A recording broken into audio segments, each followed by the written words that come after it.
guys look fantastic. We have been so stoked for this event.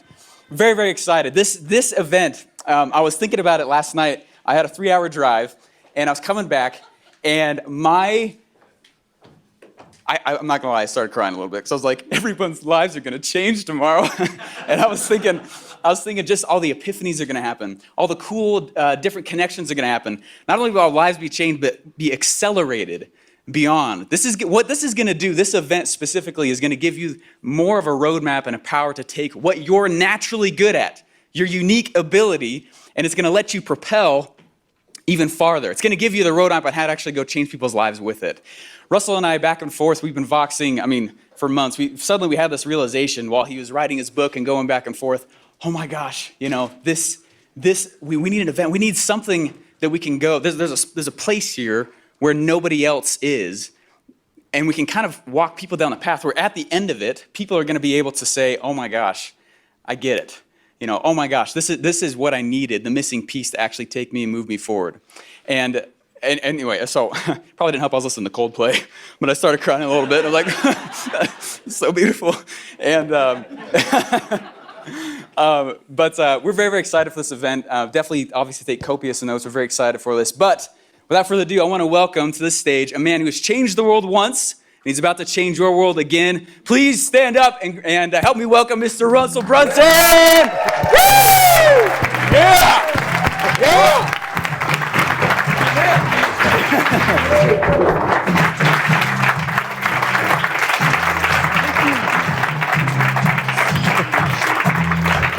All right, you guys.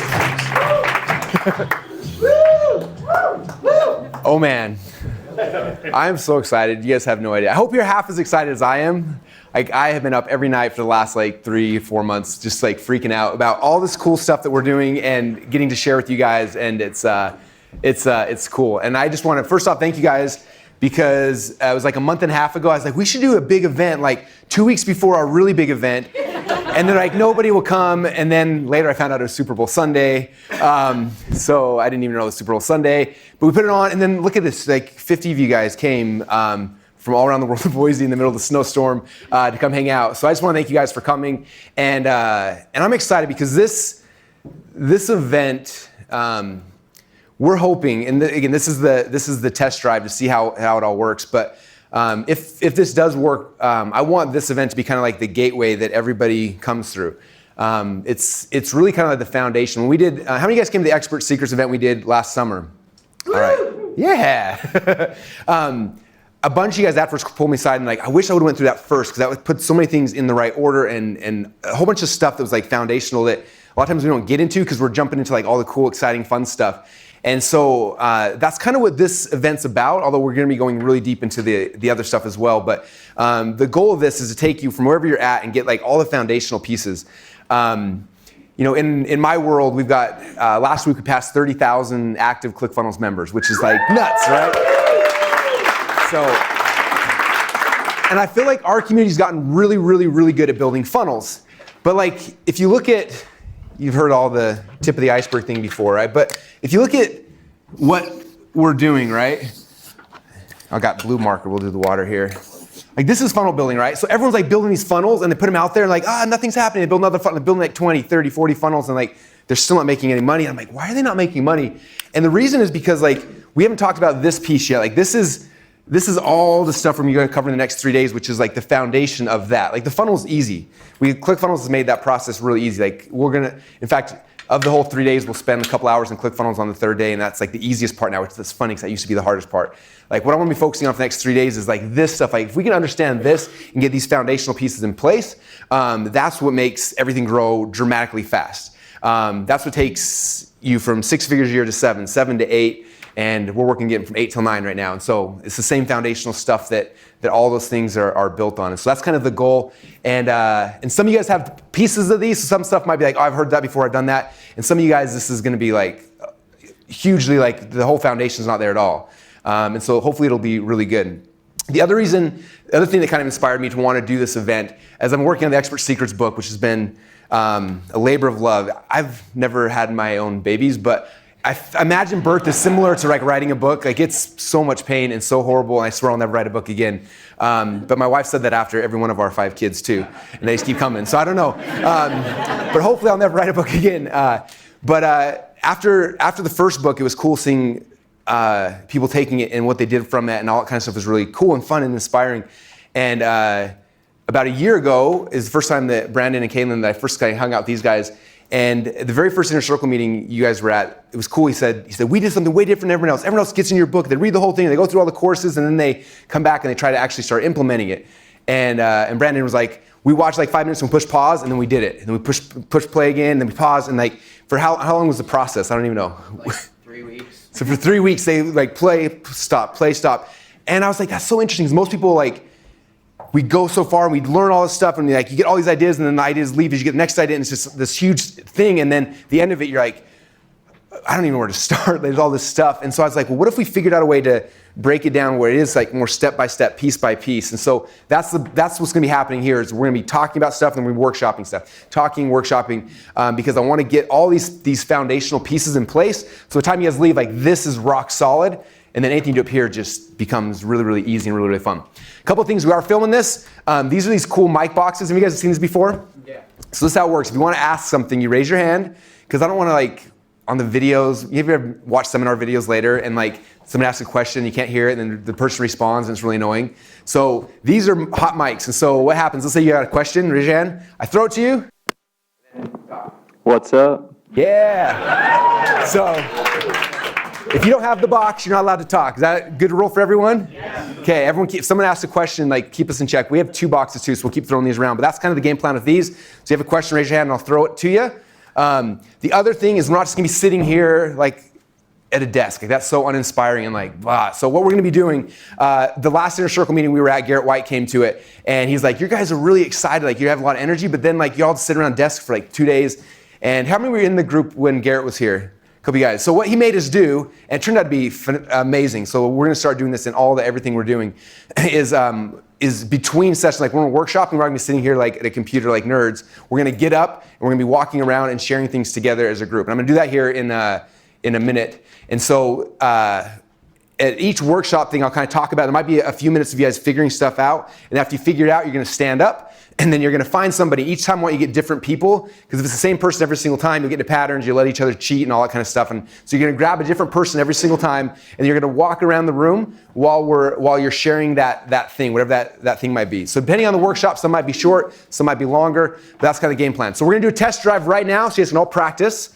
So what we're going to do is when I say we're going to break, everyone's going to stand up, you're going to grab someone you don't know, and we're going to walk one big circle, grab someone, and just you're going to talk, introduce yourself, tell you who you are, what you do, and then do that, and then we'll switch. Other person talks who you are, what you do, and then we're going to come back. Does that sound easy enough? Yeah. Make sure someone you don't know, so that way it's not like, yeah, I know what you do, and it's like 2-second walk. Like we need to get some energy moving. So let's turn some music on. Everyone grab someone, let's stand up, and let's see you guys start walking around.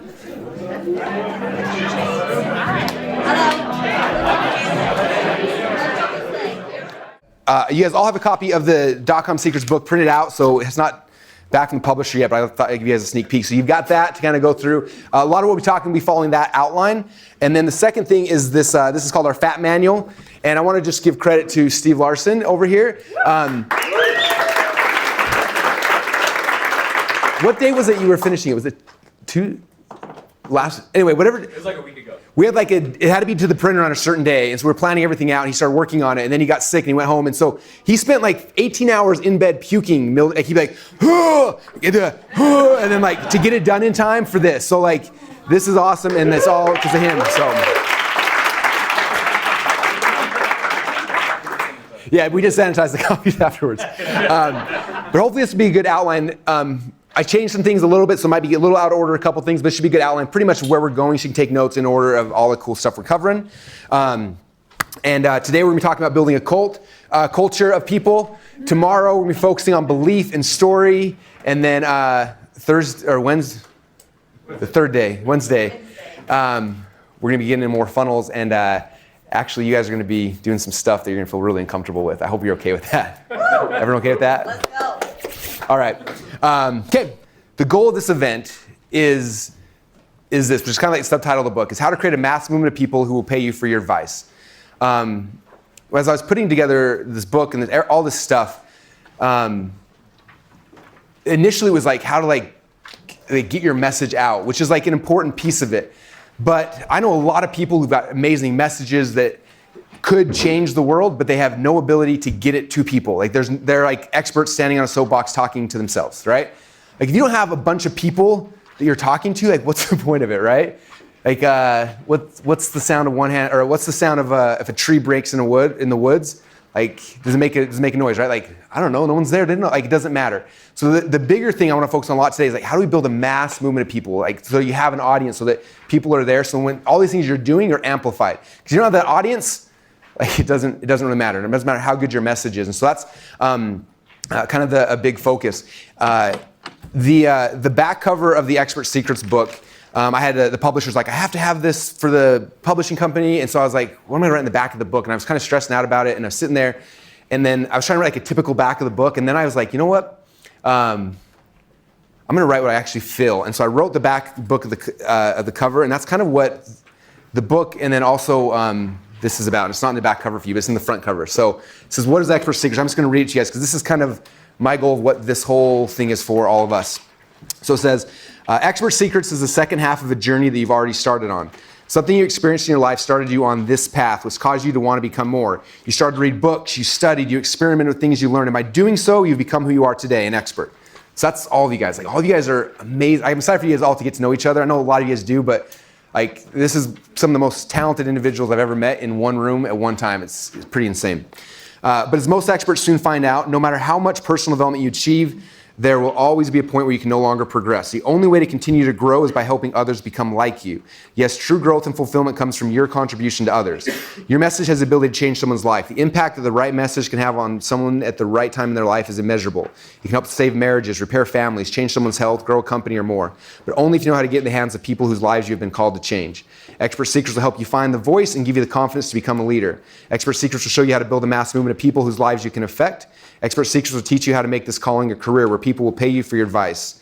As Sir Winston Churchill once said, to each there comes in their lifetime a special moment when they are figuratively tapped on the shoulder and offered the chance to do a very special thing, unique to them and fitted to their talents. What a tragedy if that moment finds them unprepared or unqualified for that which could have been their finest hour. Your message matters, and this book, and this event, is your figurative tap on the shoulder. And so that's kind of the goal. That's the plan. That's what I want to hopefully give you guys over the next 3 days. So with that said, day number 1, we're talking about your mass movement. Those of you guys who, the majority, I think like 98% of you guys are in the inner circle, and then we got some guests as well. But in the inner circle, we always joke about this, like building your cult, building your culture, I mean. And in fact, at the next Funnel Hacking Live event in 2 weeks, we're giving you guys all cult shirts and like a bunch of really cool stuff. And so that's what this is all about. Like, how do we build this cult, like following of people who are obsessed with you and will buy anything you say? At the last Funnel Hacking Live, how many of you guys were there last year? And I was like, how many of you guys would buy anything if I just told you to? And like half of the room was just like, boom, I'm in. I was like, that's awesome. Like, that's what we want to create. Because if you do it right, then it doesn't matter. Like, because I come from the world, like my background in this whole internet business was direct response. Like I learned from the best, like Kennedy, Abraham, like Halbert, like all these guys who I studied, and we study copy and persuasion. All these kind of things were like super, super important, right? And so like that's who I learned from, these guys.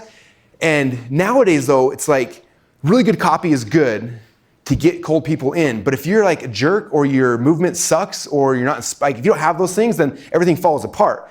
Like you can sell someone once, but you can't keep selling them unless you build something, unless you do this foundational stuff we're going to talk about today. You do that, then like you can become really bad at selling and keep making money because you've built this tribe of people who love you, they trust you, and will buy things, anything you basically recommend. And it makes it so you, it's kind of this weird thing where you don't have to have as good of skills, but because people will buy because of the personality, but at the same time by doing it, the way we'll talk about it, like your skills get better and better, and by having both of those things together, it's like insane what can happen.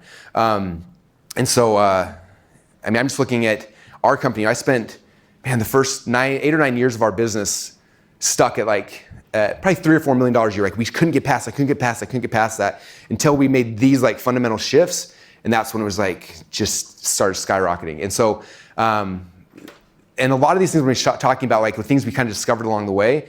And hopefully now you guys will have all these things as a foundation to leapfrog off of, as opposed to having to go through like 2 or 3 years of like us like stumbling and hitting things and like, oh crap, that worked, let's do more of that. So that's kind of the goal. All right, now a couple things just to preface this. So who is this for? Basically there's 2 types of businesses that this works for. Number one is the one that a lot of you guys are doing your information businesses. So you're selling courses, coaching, info products, books, seminars, all that kind of stuff. So this expert seekers process obviously works for you guys. But the second side of this, and this has been a fun one for me, is using this expert stuff, this business, to take other businesses and to explode them. In ClickFunnels right now, I think Dave has the opportunity always to meet with all the VCs. We have, is it 3 or 4 different, 3 different VCs? 7. Oh, 7 venture capitalist companies who are trying to like throw money at us. And it's like the most funny thing because they kept telling us like, you guys are a unicorn. Like what you're doing makes no logical sense. Like you're growing and like insane numbers without any money, any cash, anything. Like how does this work? And so I'm like, well, it's different because we're building a cult. Don't you understand? And they're like, no, I don't understand that. Like, okay, well, but what's cool is like if you have this expert business, like you as the personality, and you tie it to something else, right? So like we've got me being this like the puppet doing my thing, but then you got ClickFunnels as this business. Like it's like this shot of adrenaline, this fuel that'll just dramatically grow those other businesses. I'm watching as Brandon Caleb doing this now with the supplement company coming out. Like they're the expert. The supplement company is going to explode because of what they're doing. Any business that if you can wrap it with an expert in front of it can grow fast. One good example, Tony Robbins. He is not a financial expert, but he partnered with these dudes who had it's over my head, the financial side of the stuff, right? And he wrote this book about how to make money. He goes and launches this book. He's on every single talk show. We built a funnel for him. He's selling books like crazy. And he's selling these books. He gives 100% of all the money back to charity and feeding families and all this kind of stuff. And people are like, man, Tony really loves the world. But then Tony's this attractive character bringing these leads in like crazy, ships them off to this company now who's doing all of the investing and that kind of stuff. And I think that I talked to him like 6 months after the book launched. And my numbers may be wrong, but I think he told me in the first 6 months they raised $6 billion. And that was like a year and a half ago. As of right now, I don't know what it is, but like it's insane. Like there's no other company that can grow like that because most of them it's just like it's a company, it's a static, boring company. But you wrap an expert in front of it, it's like fuel, and it makes things blow up. And you can look at most businesses that have an expert in front of them, and then there's business in the back, and like that's I think the best and the fastest way to grow. In fact, when we were talking to VCs, I did a whole podcast on this, like how to confuse the venture capitalists, which was really funny. So we're sitting there. And he's like, so what's your cost to acquire a customer? I'm like, well, right now it costs us about $120 to get somebody to join ClickFunnels. He's like, oh, that's really, like, in their world, like, that's a really good number. Like, cool, so you just need more money to blow to get more people. And I was like, no, we actually turn those ads off. He's like, why'd you turn the ads off? I was like, well, because what we do instead is we build these funnels. People buy my book or this, or they buy things like that. And then those funnels are actually profitable. So we spend $15 to sell a book, we make $33 through the funnel. So we get a customer, basically giving us whatever the difference, $13 or $18, but whatever that is. And then we introduce them to ClickFunnels. So basically they come to us, they give us cash, and then we tell them about our product. So we actually get paid $18 for every person we introduce to ClickFunnels. And he's like, that doesn't make any sense. So I explained it 3 or 4 or 5 times. Dave was there with me. He's like, this doesn't make any sense. I'm like, well, that's the world we live in. So when you guys understand this, like he said at the end of lunch, he said, if this is true, what you're talking about is actually possible, you guys could change every business across the world. I'm like, well, it is true, and we are. So it's kind of cool. Now the other thing that's cool is when you look at this, like for a more traditional business, like when you wrap this with an expert business, first thing is it simplifies the sell, right? Suddenly, I'm just like, Tony Robbins is the man. I'm gonna go give that dude some money. I don't even care who he is, I don't even care. Like Tony said it's good, I'm in, right? Like you don't have to go and spend like 6 months trying to explain like why are algorithms better, why are, all these things. They don't care. They trust you, and so they're in. Okay, so simplifies the sell. Next thing, price resistance literally disappears, okay? Because you're no longer a commodity, okay? How many of you guys, I probably shouldn't ask, how many of you guys feel like you're in a commodity business where like, everyone's selling something similar, right? The problem with the commodity business is like, that's like the worst business to be in because like everyone's like pushing the price to the lowest thing possible, right? And when that's happening, it's like, that's the worst business in the world to be in, to be like fighting for the lowest price. Dan Kennedy, I heard him once say, he said that if you can't be the lowest price leader in your group, there's no strategic advantage being the second lowest price leader. So you got to be the highest, because there's a strategic advantage of being the highest. There's nothing in the middle there. Okay, it's like for us, it's like when you build that thing, you just keep raising the prices, and price resistance is gone because they want you. They don't care about the thing you're selling. Like, they want access to you, and they will pay for that. And then the last thing is the free unlimited customers. Like I said, the VC people understand, like, we're growing our company. It's not costing us any money to grow it. And that's the magic. So that's kind of the two sides of this whole business. Obviously, we're focusing on the expert side, but it doesn't matter what kind of business you have. Like, if you structure it right, it's the fuel for both of them. All right, so this right here is what we're gonna be covering today, basically. This is, these are the three things that you need to build a cult. Sure. This was kind of a fun thing. So when I've written the Expert Secrets book 3 times before we finished it and finally went to print. And a year and a half, it's been a nightmare. But I think it turned out good, hopefully. But when I was in Kenya with my wife, and we were at World Teacher Aid, and we were in these little tiny van things sitting on this road, and they're all dirt roads, and so we're bumping like crazy as we're going through this thing, and it's hard to hear anyone to talk, and my wife passed out, and everyone else is like bumping, and it's finally I was like, I can't communicate with anybody because it's so long. And we had like a 4-hour drive in this thing. So I got out a couple books I brought with me. One was True Believer by Eric Hoffer, which is like how to build a mass movement. And then there was the 3 or 4 other ones. I'm going through these books and I'm reading them, and I start looking at patterns. I don't know, like for me, I think one thing I'm really good at is I look at a bunch of stuff and I see these weird patterns. Like, whoa, people, like, do you guys see that pattern? Like, that's awesome. And as you see the pattern, then you can model it and you can use it again, right? So I'm reading all these books, and the books were good, but they're like kind of all over the place. And as I'm doing that, I'm taking numbers next to different things. And I realized that like there were 3, in every mass movement they talked about in all these books, there were 3 things that all of those had. And it didn't matter if you were looking at which end of the spectrum. If you looked at the worst of the worst, you look at someone like Hitler, he had these 3 things. And you look at the best of the best, someone like Christ, he had these 3 things. And everyone in between. And it was so interesting looking how the patterns were the same. And every mass movement since the history of beginning of time, and will continue to go forward, have all these 3 things. Okay, number 1 is a charismatic leader. Number 2 is a cause of something that's happening in the future. And then number 3 is a new opportunity. And so we're gonna be going deep into all 3 of these, because like this is the foundation of it. Like when you have these 3 things, you can create a mass movement. When you don't have them, you can sell some products, you do onesie twosie, and you'll have some stuff. But if you wanna like get people to follow you and have lasting change, all these kind of things, like these are the 3 pieces.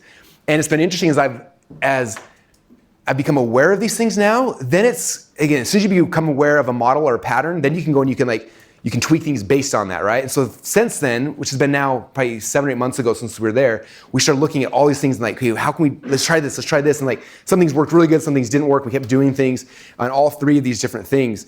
And those changes have been insane. In fact, those who listen to the podcast, like December alone, we did like last year was a good year. We did 8 figures, but we did, in December alone of this year, we did half of what we did all of last year, which is like doesn't make any logical sense, but it's all of these things like layering on top of each other throughout the whole year, and then it's like just things keep growing and growing and growing. And so we're gonna go deep into all of these, and we're gonna be workshopping things, but it's kind of the model and the pattern that if we understand it, then we can replicate it, and then it's the foundation for all the other stuff that we're trying to do. Okay. Next slide. All right, so as I was thinking through this whole thing, I read an article. I've read this a couple times. Has anyone here read the article, 1,000 True Fans? Okay, so this is by Kevin Kelly.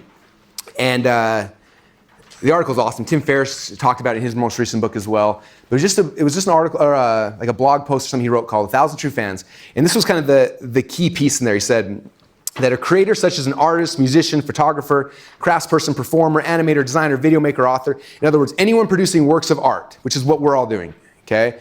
It's a work of art, needs to acquire only 1,000 true fans to make a living. A true fan is defined as someone who will purchase anything and everything you produce. They will drive 200 miles to see you sing. They will buy your super deluxe, reissued high-res box set of your stuff, even though they have the low-res version. They have a Google alert set up for your name. They bookmark the eBay pages where you opt out of print editions show up. They come to your openings. They have your signed copies. They buy your t-shirts, the mug, the hat. They can't wait till you issue your next work. They are your true fans. And so that's what we're talking about. Like, how do we build 1,000 true fans? And if you can do that, like that's when this whole game becomes like, insanely easy. Like they'll buy from you over and over and over again, and that's when all these fun things happen, and you start growing that. So for me, like this has been our focus, is like 1,000 true fans. And one thing we're doing right now is we're releasing a lot of like little free plus shipping offers just to get our customers and our fans buying consistently from us. Like there's something about repetition, and I want people to buy from us, I mean, hopefully every day, but at least every week or two. And as we're doing that, we're watching, like we put it out there, and as we're watching like, how many people are buying, and pretty consistently, just from like the initial push, we're getting 2,000 or 3,000 people to buy every single thing we put. Just like, hey, this is live, go buy it, and then they go buy it. And I'm like, cool. Like it's kind of a gauge where we can see like who are true fans. Who's going to buy my stupid marketing in your car MP3 player, even though they can get every single or episode for free on iTunes? Like they're all free, but like who's going to buy it? Like who are my true fans? Like we find out. Like boom, there's the people that, and they keep buying over and over and over again. And it's like if you can create things that get people that way, like that's the goal. Because when you have that, like the article said, like you're set for life. Like that's when you can say that you're free, or whatever you want to call it, financially free. Okay. All right. Okay, so the first section here we're going to talk about is the charismatic leader, and or the attractive character. How many of you guys right now, guys and gals, are the attractive character in your business? Oh, most of you guys. How many of you guys, there's somebody else that's kind of like the face of it? Cool, so kind of a little bit of both. All right, so this is a key. Every movement has a charismatic leader, attractive character. There's not any of them that don't. Can you think of one? I can. Apple, it's Steve Jobs. Christianity's got Christ. Like there's every single thing, there's one. And he's very charismatic. But like that's the key essential thing, right? So it's like, okay, now we know that. Like what do we know about these people? Like what can we reverse engineer to figure out for ourselves?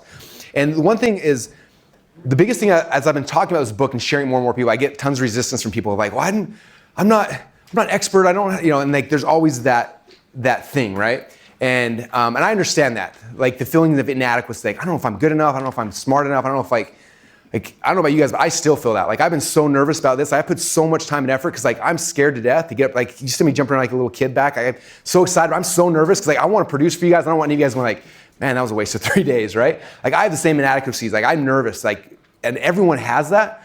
But like, and this kind of goes back, we talked about at the beginning of the book, like for all of us, like there's a time where we go through this phase, and there's always different phases in life, right? But there's a phase where like you figured out your thing, your craft, and you got excited, you started studying, and you geeked out, and you got better and better and better at it. But there's a point where like, it doesn't matter how much better you get, like you can't, like there's a point where you can't keep progressing, right? Like Tony Robbins, if you've been to his event, he talks about like, yeah, I read 700 books in like a year. And he's like, now what? Like I know everything, but now what? And you can't, like you physically, you stop your progression. You cannot move from that point until you help somebody else. The first time I ever saw this that I ever understood it was my senior year. I'd wrestled all through high school. I was a state champ. Senior year, took second place in the country. And I was like, about to go into college, and I was like, I thought I was like the coolest guy in the world, right? And my coach said, hey, do you want to come coach at a wrestling camp this summer? I was like, that would be so cool. I think they paid like $10 a day. I'm like, dude, I'm going to be rich. I'm going to have almost $100 at the end of this camp. I was really excited. So we go to this camp, and he's like, hey, teach these kids how to do the things you're good at. So I'm teaching these kids, and I show them, like, this is the boot. Okay, go do it. And they do it. I'm like, crap, none of them did it. I'm like, okay, no, do it like this. And they did it, and like no one could do it. I'm like, dang it. So I'm like, I'm going to do it real quick and watch me. So I did it, and I'm like, what am I doing? I was like, okay, my elbow's here, my hips are here. I'm like, oh, that's why it works. And I find this pattern, right? Just like we're doing now. Like I find the pattern. I'm like, oh, so it only works if my knees here, my hips here, and the pressure's tight here. So I showed the kids, like, okay, you have to, and I show them that, and all of a sudden they get it. And I was like, wow. And then I realized like that's the pattern. And then I'm like, that was happening before. Like I was, because I'd done so many times I was good at it, but I didn't know the reason. So I got into college, I also, like that summer was huge for me because I learned all the reasons why I was doing things. I saw the pattern, and I was able to go back and become better and better because I was like, man, if things aren't working, it's because I'm missing one of those 3 or 4 points. And I became a much better wrestler because of it. Same thing in this business, like there was a time where I was just like, you see those who've done the office tour, like you've seen the library, it's ridiculous. And that's after we threw away an entire dumpster, like probably 4 or 5 feet above the dumpster full of courses when we moved here. So that's like what's left over that made it through the trash. And like I went through a phase where I was just geeking out on everything. Like I just consumed as much as I could. I was implementing, I was doing some stuff and having fun, but it was like, I couldn't keep progressing until like there's so much stuff, I just wanted to share it. And then like, as I started sharing it, that's when I progressed, right? Like, I'm just using you guys as a good example. Like, you guys took the stuff I'm sharing, you went and you've changed, like how many people's lives have you guys affected now? And like that is growth for me. Like I can't do what Kaylin and Brandon, I can't do that. I can't do what any of you guys do, right? But the fact like I can now share this stuff, then you go and you do it and you affect 1 million people, 1 million women lose all this weight, like holy crap, like that fills me up more than anything that I can do on my own, right? Like there's a point where the only way you can progress is by doing that and taking that leap of faith from like being a student to being an expert. And so it's scary and it freaks me out, but we all have to be willing to take that leap of faith. And I got a quote for you guys from Garrett White, for those who need a little extra pushing and convincing. I actually quoted this in my book, and the publisher's like, you can't say that, it's not proper English. I'm like, it doesn't matter, it's right. Okay, so listen to this is very important. So first off, understand no matter what you try, in the beginning it's going to suck, because you suck. But you'll get better, and you'll suck less as you keep doing this, and eventually you'll suck less so little that you'll actually be good. But just surrender to the fact that you're going to suck. All right, can you guys all surrender to the fact you're going to suck for a little bit? Okay. One of the last like Ignite events we did before we kind of closed that program down, I showed people a video of me that's like, wasn't that like 4 years ago? Was anyone here for that event? And it showed me, and I was on camera, and I was so scared. I wouldn't make eye contact with the camera, so I'm looking at the ground, and we're trying to do, it was a JV video for one of these products we were promoting, or we were trying to sell. I'm looking at the camera, I'm all nervous, and I'm like talking, and like I wouldn't even dare look at the camera. That's how scared I was. And that was like 4 years ago.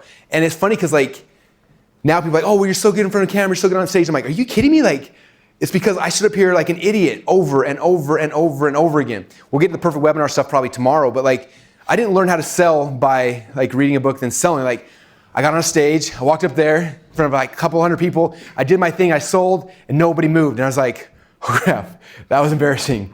All right, well, let's try it again. And I walk back off, and next time I come out, okay, please let someone buy, please let someone buy. Do my thing, and like one dude bought, I'm like, why'd you buy? He's like, because you said this. I'm like, okay, cool, I'll say more of that. And they kept doing it over and over. And I was on the road for 3 years doing like the public speaking circuits 2 or 3 times a month, flying somewhere, speaking over and over and over again to learn how to actually do it, okay? I've been telling most of you guys, like when Periscope first came out, I'm like, you should do Periscope every single day for the rest of your life.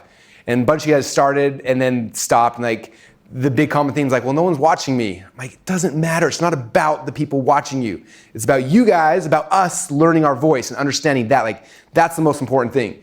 The reason why I'm good on video now is because I've done so many videos over and like thousands of videos. And that's it. Like it's just consistent repetition over and over and over again. But at first you're gonna suck. But eventually you'll suck so little you'll actually be good, which is the exciting part. But it comes down to being willing to do it, which is why we're gonna be like Facebooking things live from here in the next 3 days, which is gonna be super uncomfortable for some of you guys. But you're gonna do it, and you're gonna talk, and you're gonna feel stupid, and you're gonna hate it. And some of you guys will have people watch it, some of you guys won't, and it's okay, it doesn't even matter. Okay, I always tell people, like, when I first started my Marketing Your Car podcast, we set up the RSS feed wrong, so we couldn't track stats. So I had no idea how many people were listening until like 3 weeks ago, we finally got it fixed. So for 3 years, I had no idea. And I'm so grateful I never knew, because if I would have known like, wow, there's only 2 people listening, I would have stopped.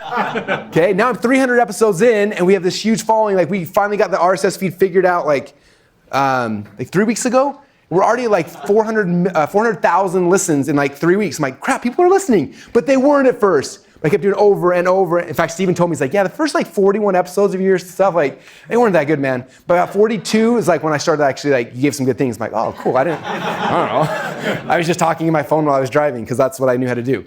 Okay, so like, don't be worried about it. It's just like, it's consistently doing these things over and over and over again. We had Andrew O'Brien, does our PR stuff, was here last weekend at the Certified Partner event, and then took him to lunch afterwards. And what was cool, like, and this comes back to like creating offers, but all these things, he's just like, yeah, he's like, I just go and I create something and I try to sell it, and nobody buys it, and I create something else. So he's like, he showed me over the last like 6 weeks, he launched like 5 or 6 different programs. He's like, I launched that one, nobody bought, so I just didn't do it. Then I launched this program, nobody bought, so I didn't do it. Then I launched this one, and people went crazy. We sold 100 of them. And I was like, what's the difference? He's like, I just kept making him do things and seeing what people bought. And then like they bought that one. So then we went deep and made a whole bunch of things. And then I tried this one, nobody bought, and this one, nobody bought. But the 5 things I put out there, it's like one thing people bought, so then we went and did more of that. It's the same thing with like this, you being an expert, like doing Facebook Lives or Snapchat, all these different things you're doing, you're putting out there.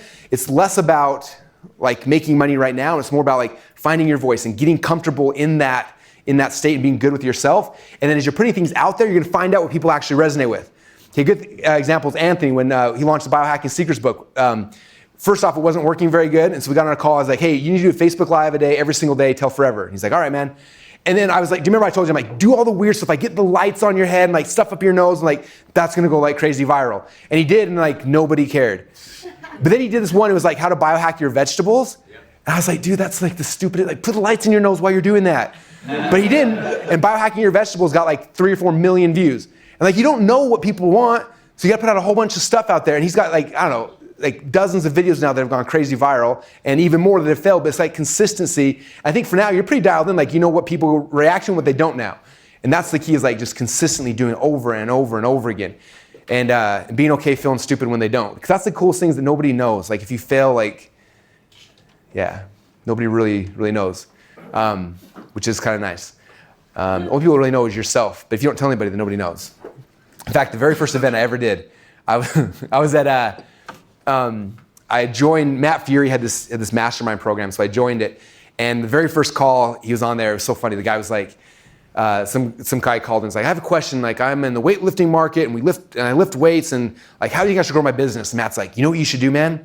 You should put on an event at your house for $5,000 and people will come to you and lift weights in your garage with you. He's like, think people buy that? He's like, oh yeah. He's like, sweet, man. All right, I'll do that. Next guy gets on, hey, so I write articles for a living and I submit them and like, what should I do? And he's like, you know what you should do? You should do an event where you charge $5,000. Have people come to your house, write articles with them and submit them with them. You guys like, you gotta work? Matt's like, yeah. I was like, huh. And then wait, 3 people in a row, he told the exact same advice. And so I'm sitting there like, I'm gonna put on an event for $5,000 in my house and see people do it. So I like that night, send an email out to my list and I was like, there's this event in my house, it's $5,000, it's gonna be amazing. And the next day I wake up, look at my PayPal account, nobody bought. I'm like, oh, that sucks. Well, nobody knows. And then the next day, 2 orders came through. I was like, oh crap, so I made 10 grand. I'm like, oh my gosh. Like that was insane for me. I was like, 2 people bought. And at first I was all excited, like celebrating. And I was like, oh man, if we go to an event and only 2 people are there, I'm like an idiot. I was like, I'm not getting that money back either. So like, I called everyone I knew, like my friends, that's why I like Brent. I called Brent, we just became friends. I'm like, hey, I'm doing this event. Everyone paid $5 grand. Can you come and not tell anybody about it? That'd be so nice. So he came, my friends came, like, everybody I knew came, and I was like, just don't tell those 2 that like you didn't pay because it's gonna be really awkward. So I did my first event that way. And it was like, it was super ghetto too. We're in this hotel and like we had the camera set up and there was windows behind it and the windows were shining. The camera guy was like, I can't see anything. So we got duct tape and we were duct taping up like blankets from the hotel bedroom to like cover it. And like, anyway, it was horrible, but it worked and people had a great experience and got me to do my first event. And then from there, anyway, everything kind of started. But anyway, it has to do with just like trying it and just who knows what's gonna work, but being okay with like, it's probably gonna fail. Because at first you're gonna suck. But eventually you're gonna suck so little, it'll actually be good. That's the plan at least. Okay, so now we kind of talked through that stuff a little bit. Next I wanna go into, in the Dot-Com Secrets book, in chapter number 1, or secret number 1, I talked about this concept. And this is something that I wish when I got started, somebody would grab me and like held my head and like yelled at me and told me this because I got out there and first thing I'm doing is I'm making stuff because it's like, oh, I'm gonna make a product. I made a product and then somebody bought and I'm like, oh, so I made another one. And then I kept doing this and eventually 6 years later, I woke up one day with 100 employees, a whole bunch of customers that I hated. Like, to be completely honest, they were horrible. And I was just like miserable. I remember laying there in bed one day and I was like, I don't wanna get up. I don't care about people I'm serving. I don't I have 100 people? Seriously, like I'm like 11-year-old kid. Like, God, people's lives depend on me actually producing. Like that was scary. And I remember sitting there like thinking, and I told my wife, I was like, I wish I had a boss. She's like, why? I'm like, so he could fire me and I could be done with this. I'm like, that's the wrong thing when you have a big business and people like, that's not the right thing. But I was just like guessing, right? And so I'm like, a little bit after that, we had this really cool period of time where we almost went bankrupt and everything almost fell apart and I had to fire like 80 people in a day. And it was like the worst pain that I've ever experienced. It was hard. I had from my best friends and family members walk out on me, and it was a super humbling and horrible, hard experience. But it gave me a really cool chance to kind of reset and then be like, God, do I want to do this? Like that was horrible. Like, what should I do? Like, what do I want to be when I grow up? And kind of start thinking through that again. And as I started thinking through that, I was like, okay, well, if I'm going to do this again, like first off, I don't want those customers because they're annoying.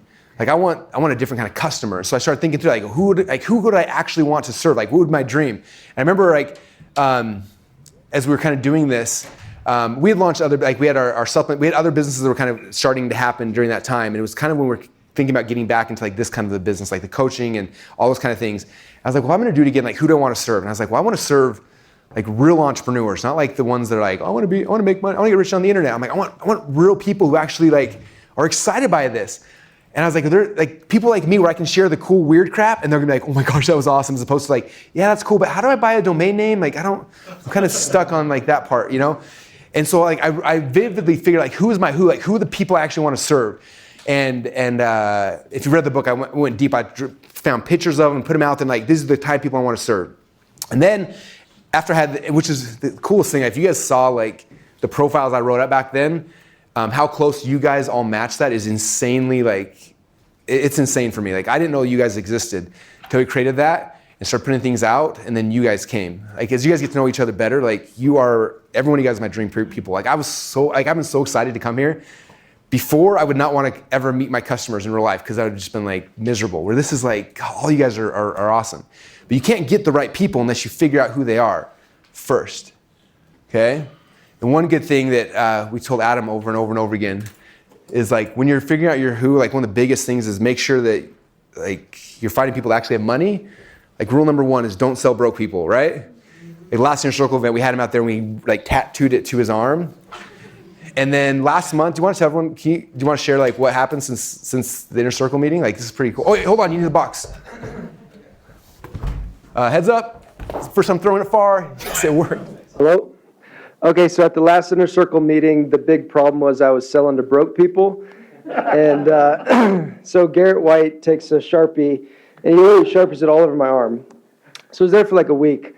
But I got the point. So we basically changed the bait. We changed kind of the whole branding, the whole kind of image, the whole headline.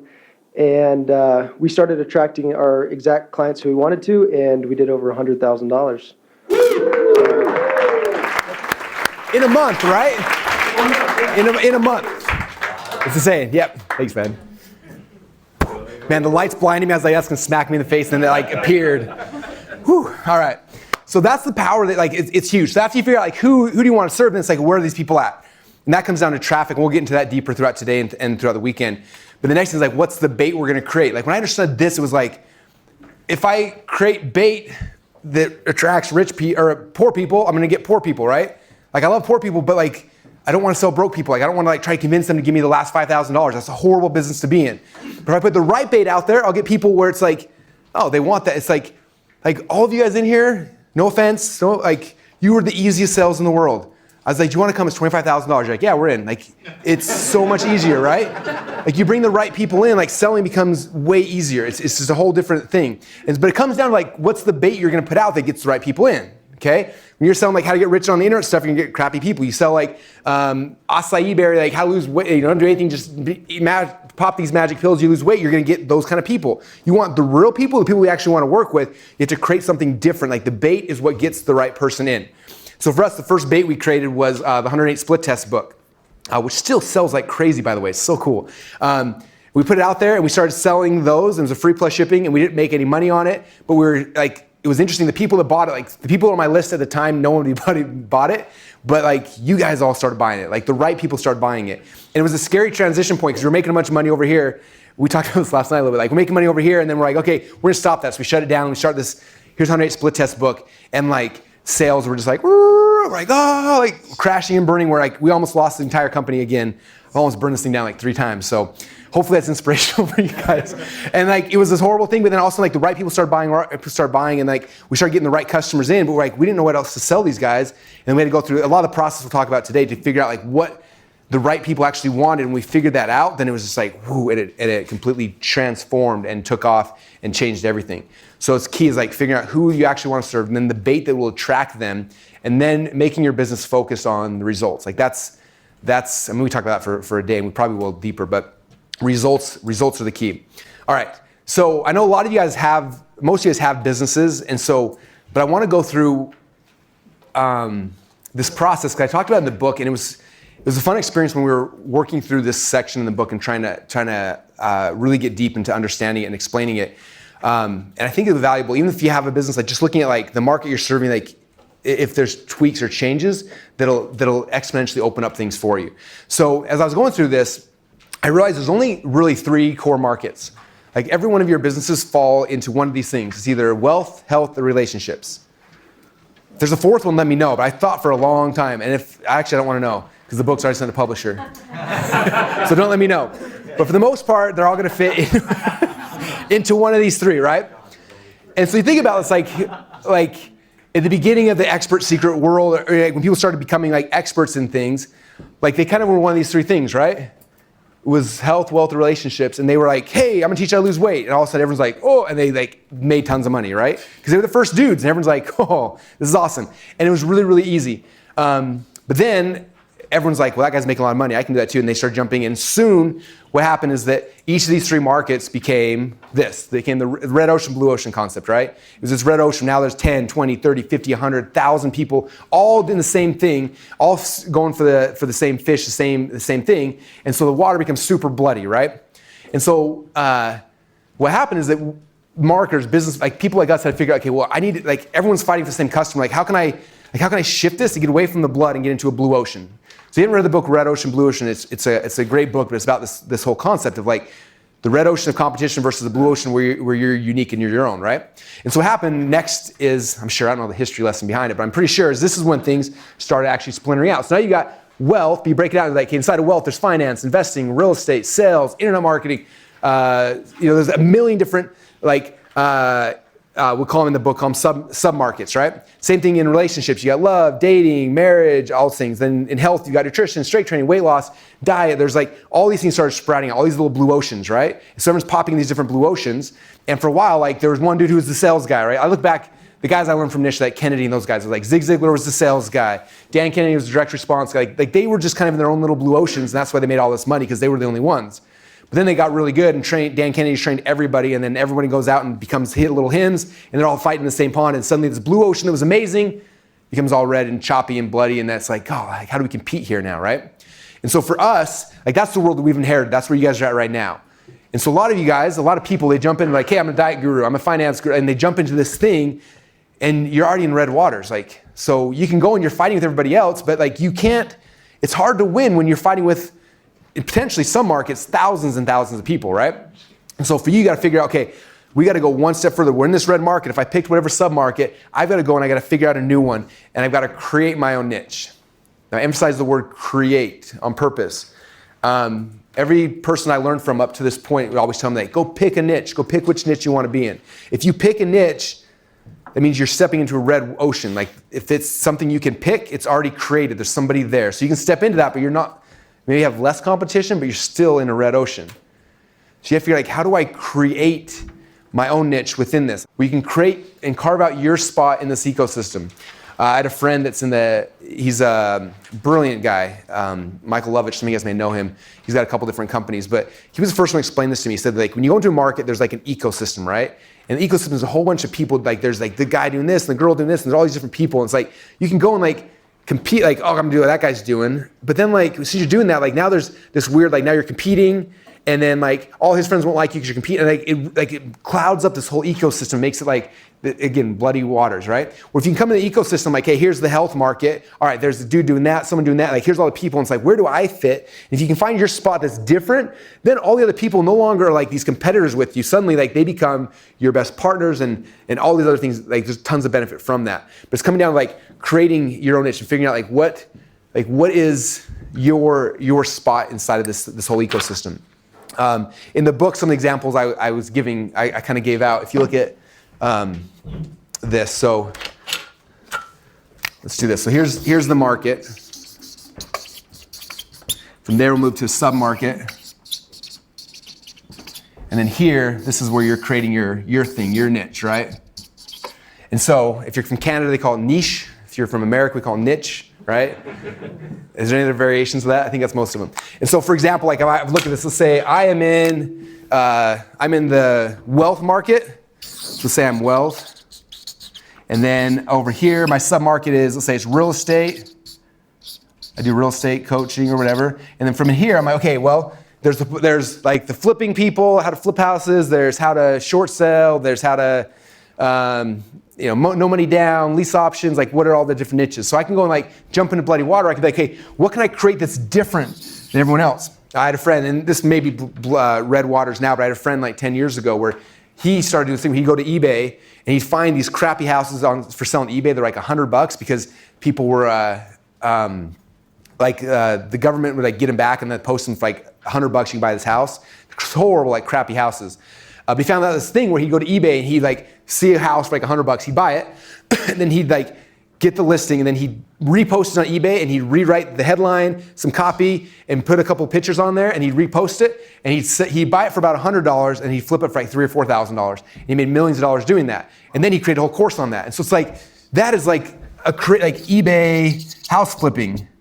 Like that now is this new niche he created that nobody else is doing that, right? And if he goes back to all the like the house flipping guys and like all the other people in that niche, like they're gonna there's partnership and there's no competition because he's the only one doing that, right? So for you guys, for all of our businesses, we gotta figure that out. It's like can I create my own unique spot, my own blue ocean where I'm the only person in that thing? If you can do that, then like this game becomes so much easier. If you look at someone asks like, what's your business? Like, well, it's kind of like so-and-so's. If you can say that, like that's probably not a good thing. I don't want to say it's like no, like we do something different. Like this is our spot. This is what we do, and it's different. And some markets it's harder because there's so many things. But it's like still like how do you figure out like your spot in there? As that when I watched Brandon and Caitlin the very first time I watched their sales video, like one of your initial hooks I thought was so good was like I'm probably gonna mess it up, but it was like the weight loss thing that women aren't doing that men do, or do you remember off the top of your head what it is? Yeah, the weight loss secret that men use all the time, but women fail to take advantage of. Okay, the weight loss secret that men use all the time, but women fail to take advantage of. Like that's bringing this like that's a different thing like that I hadn't heard anyone else talk about, which I think is a big reason why like there's this huge flooding of people, right? And so it's like figuring that thing out, like what are you different about? Like how do you fit in that ecosystem? Okay, so what I want to do right now is let me think real quick. Yeah, I'm two things real quick, and then we'll do a workshop. Okay, so the first thing I want to do is this is a thing we use in the Dream 100. We'll talk about that probably on Wednesday. But I want you to all spend a second right now. I'm not sure if this is in the book or not. If not, do it on the back of a white piece of paper. But I want you thinking about the people in your market that are already there, like all these other niches. And I want you to write down like, hey, so-and-so's this person, and like kind of write down as many as you can think of. And then I want you to figure out like where do you fit? So like what are the other list owners that are kind of, what are they focusing on? What are the other bloggers, other podcasters, other social media, other products, like things like that. Like looking at that ecosystem right now and just really quick listening out. And many people you can think of that are like, you can say your competitors, whatever, and then figuring out like what's like where do you fit? What are you different? Like what's your unique niche? Okay, and so that's kind of the goal. So what we're gonna do is let's spend 5 minutes of you kind of doing two things. First off is writing out as many people as you can think, and then figuring out like where do you fit in there. Actually, it's probably better to do off this graphic. So write down like I'm in the wealth market, I'm in real estate, and then put down like competitors you can think of on top or on bottom, and then this is my thing. This is my slot that I own. It's gonna be my thing that nobody else can have. This is my blue ocean that I own. So spend 5 minutes doing that. At about 5 minute mark, when everyone's kind of got that thing, we're gonna have everyone stand up, grab a partner, and you're gonna walk around and share what your niche is. And if to be a good partner, and this is kind of a couple years ago, I wanted to train for the Olympics, so I hired the Olympic Greco wrestling coach and flew him and moved him to Boise. I kind of do things extreme sometimes. And then hired 12 of the guys competing for the Olympic wrestling team, moved him here to Boise as well so I could train with like all the Olympians. It was awesome. And we get there, and Yvonne, who's the coach, he comes in the room the very first day, and we spent the entire time drilling on how to be the dummy guy. And I was like, that's stupid, like teach us some stuff. He's like, no, we must teach, and he's Bulgarian, like we must teach you how to do the dummy guy. And so we're like practicing being the dummy guy. I'm like, okay, that was annoying. Okay, day 2, like let's teach you some good stuff. Day 2, focus on teaching us how to be dummy guy. Day 3, dummy guy. Day 4, we spent the entire first month and a half with him, 6 weeks, training how to be a good partner. And I was like, this is the stupidest thing in the world. And it's kind of like this Mr. Miyagi lesson, right? So we're training like how to react and how to fall right and how to do all these kind of things. And then finally one day he's like, all right, you guys are ready. Now we can train you. I was like, what? And he's like, you have a bad partner, you have a bad dummy guy, you're gonna be bad in practice, you're gonna suck when we get on the mat. The same thing here. If your partner's like, yeah, my niche is I teach people how to lose weight, and you're like, oh, cool, then you're gonna be a bad partner and that person's gonna suck. So you need to come back and be like, dude, there's like 80 guys that do what you're doing. Like, why are you different? When I got started in this business, everyone used to talk about USP, unique selling proposition. That's what they called it. I don't hear people talk about it much anymore. Now everyone's just like, just doing whatever. Like, but this is the thing. Like, what can you guys create? Like, where is your spot in the ecosystem? Let's figure that out, and then be a good partner. If the person doesn't have it, help them through it, so we can make sure we figure the right thing. And then afterwards, we're gonna pick on some of you guys to share your stuff. Okay? So spend 5 minutes building this out right here, putting as many of your competitors you can think of, and then what are you gonna create for your spot in this ecosystem? And then in 5 minutes, 5 you guys all stand up and share. Cue some music, and let's start writing. Okay, who wants to share? Who wants to share what they've created? Who wants to share? All right, here. Hello. So my name is Adam Sewell. We have a small clinic that does aesthetics, and we offer services that are pretty much similar to some of our competitors, like dermatologists, plastic surgeons, etc. You know, one thing we were talking about when I talked to Russell before was we do cool sculpting, which actually freezes off some of your fat permanently, 45 minutes. It's a new hot thing in Hollywood and whatnot. And I was trying to figure out how we can use that and make it a USP. So what I thought is, instead of just saying, hey, you know, come here, get your Botox, get your cool sculpting, whatever, when you come to us, we want only the best people. We want only winners. We want only salespeople. We want people that want to be the best, people that are happy to pay premiums to have the best service. We're going to have extra ways to measure fat through ultrasound, which nobody else does. We're also going to try and pair it with other products, like maybe the collagen peptide thing. Where's the guy? There he is. Yeah. And you also see if there's a way that we say, hey, you get your cool sculpting, you're going to lose your fat, but now you're going to be on a maintenance collagen peptide. And we're also going to put you in a community to follow up with other people who are doing the same thing. Because you're not alone, you're special, it's going to be different. You can go to a dermatologist, get some guy to inject Botox in your face, or you can come here and we will make you presentable. We will give you that lifestyle that you want. Thank you. All right, who else wants to share? Oh, sorry. Oh. Is that on camera? Russell, you throw like a girl. Just kidding. All right. So, actually, I don't know if there's time for any feedback, but maybe you could pull me aside later and be like, no, that's the worst idea ever. So, the big market is wealth. The sub-market is e-commerce. And e-commerce is very much a red ocean, which it's interesting because there's so much competition, but there's so much opportunity still, even in the midst of that competition. But my background is Amazon, and then we've gone into other marketplaces. I'm a certified partner, so we started using funnels. So that's the sub-niche I want to go into. I created a course on this already, and based on the feedback I've gotten, what I want to offer then is a end-to-end solution on the sales funnel side. So there's a lot of people who are teaching, okay, you're going to use the sales funnel and you do free plus shipping and just go source a product and just to create a cool offer and then create a list and now you have this market you can sell to. And what I'm getting a lot of feedback is, that's great, but how? Like, how do we actually do that? So is to go very, very deep on that part. Understanding different models to test products, how we actually are going to know it's going to work, creating the offer, the lead gen side, the customer acquisition, like nurturing the list, like everything that we learn in online marketing, but just go very deep on just like the e-commerce sales funnel side. Love it. Cool. All right, who else has got one? Hey guys, my name's Brandon. I'm going to sit down because I'm going to read this here. So we do Lady Boss, and so we help women lose weight, love themselves again. That's kind of our goal. So our market's weight loss. It's women. We think it's kind of younger than we want. We have a free trial offer, so we've done well with it. But past that, if you want to start creating, ascend people up the value ladder and sell higher dollar products, they're younger. They don't have the money. They're single. They're in college, a lot of them. And then we found that, so we're going to move that up to more like 30 to 55, working and married women versus single women who are in college or still trying to figure their life out, because that's just kind of what we've attracted. And then also really focusing on, we're very strong Christians, so focusing on like women who are married, and like a lot of married women are Christians because that's part of their value system. And so there's not really a place for those type of women to get together. So we want to focus a lot on that specifically, because that's like the strongest people in our community, that's who they are already. Mm-hmm. We're just not using that as a way to bring people in. And so it's just kind of identifying what we already kind of have going and focusing on that, because those are the people that can afford a $500 product, that want to work. They're not victims. They're not like, our program's all about being real and like, hey, like you got to change your lifestyle. You got to work out. You got to eat. There's no other way to actually sustain it. And so that's kind of the system. So just really bringing that all together. And then as we create more programs, most of those women belong to churches. They belong to communities. They know a lot of people. So as we kind of build affiliate programs and things where they can get other people involved because they've experienced the change, they're going to be much more likely to have success rather than someone who's kind of young and single and kind of in that mode. So, yeah. Don't sell to broke people. Just kidding. Awesome. Well. So I'm an acupuncturist, and I had a $750K gross at my practice last year, which is unheard of for acupuncturists, I think.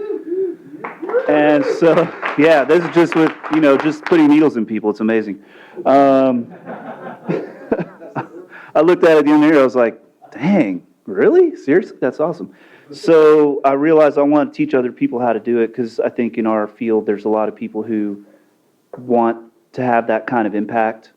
So my niche is going to be training acupuncturists that want to create or scale an authentic, high-volume, high-impact cash practice that generates massive referrals. So they just build this system, and they're going to need...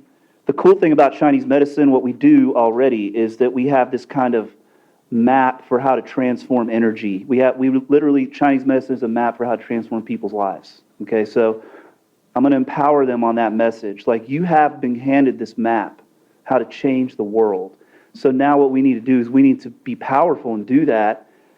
So I'm going to teach them how to do all their front-end messaging, their indoctrination, get people into their clinics and really into their culture. But then also I'm going to teach them the entire method of how I actually work in clinic, because the process, it goes so fast. I see people, I'm in the room with them for 10 minutes, and the testimonials I get are just unbelievable. Like, I can't even believe some of the things that they say, like the kind of impact that I'm having on them, even though I'm only in the room with them for 10 minutes. So I have to break that down and teach that to other people, because that's the issue with most acupuncture clinics, is they spend way too much time with people. They can't really leverage their time and make money. And so that's what I'm going to do. Yeah. Cool. One of my favorite things about, so Chris came in Inner Circle with a whole completely different business model, and then like a month ago he posted on Facebook like, hey, I made a bunch of money in my clinic, and now people are like going nuts, like running to him wanting this. And it's like one of those things where like a lot of times we start in a business or we start doing something, but just like the process of moving forward, like it opens up the opportunities. Like, if nothing else, like just moving forward, doing things opens those things up. So it's kind of cool. All right, I want to share everybody's, but if we do, we won't get anything done. So we'll come back. All right, so a couple of things as you're looking through this. First question I'm asking myself as I create this, right, is would people, so here's my new niche I just created. If I step back one step to right here, would people that are here in my submarket, if I told them that, would they be like, oh, dude, I want that bad? Like that's like my litmus test is like, okay, would these guys be excited? Because when I'm looking at Dream 100, I'm coming back a step, which we'll talk about later. When I'm driving traffic, I'm coming back a step, like, because this is your own new blue ocean. Like, you're not going to find people that are looking for a specific thing typically. You're going to step one thing back and like, okay, I'm teaching people how to flip houses on eBay. Would people who are in real estate be interested? Like, that's my first thing I'm looking at. If this market isn't interested in that, like that's like the first big thing. It's like, cool, this is something they're excited by.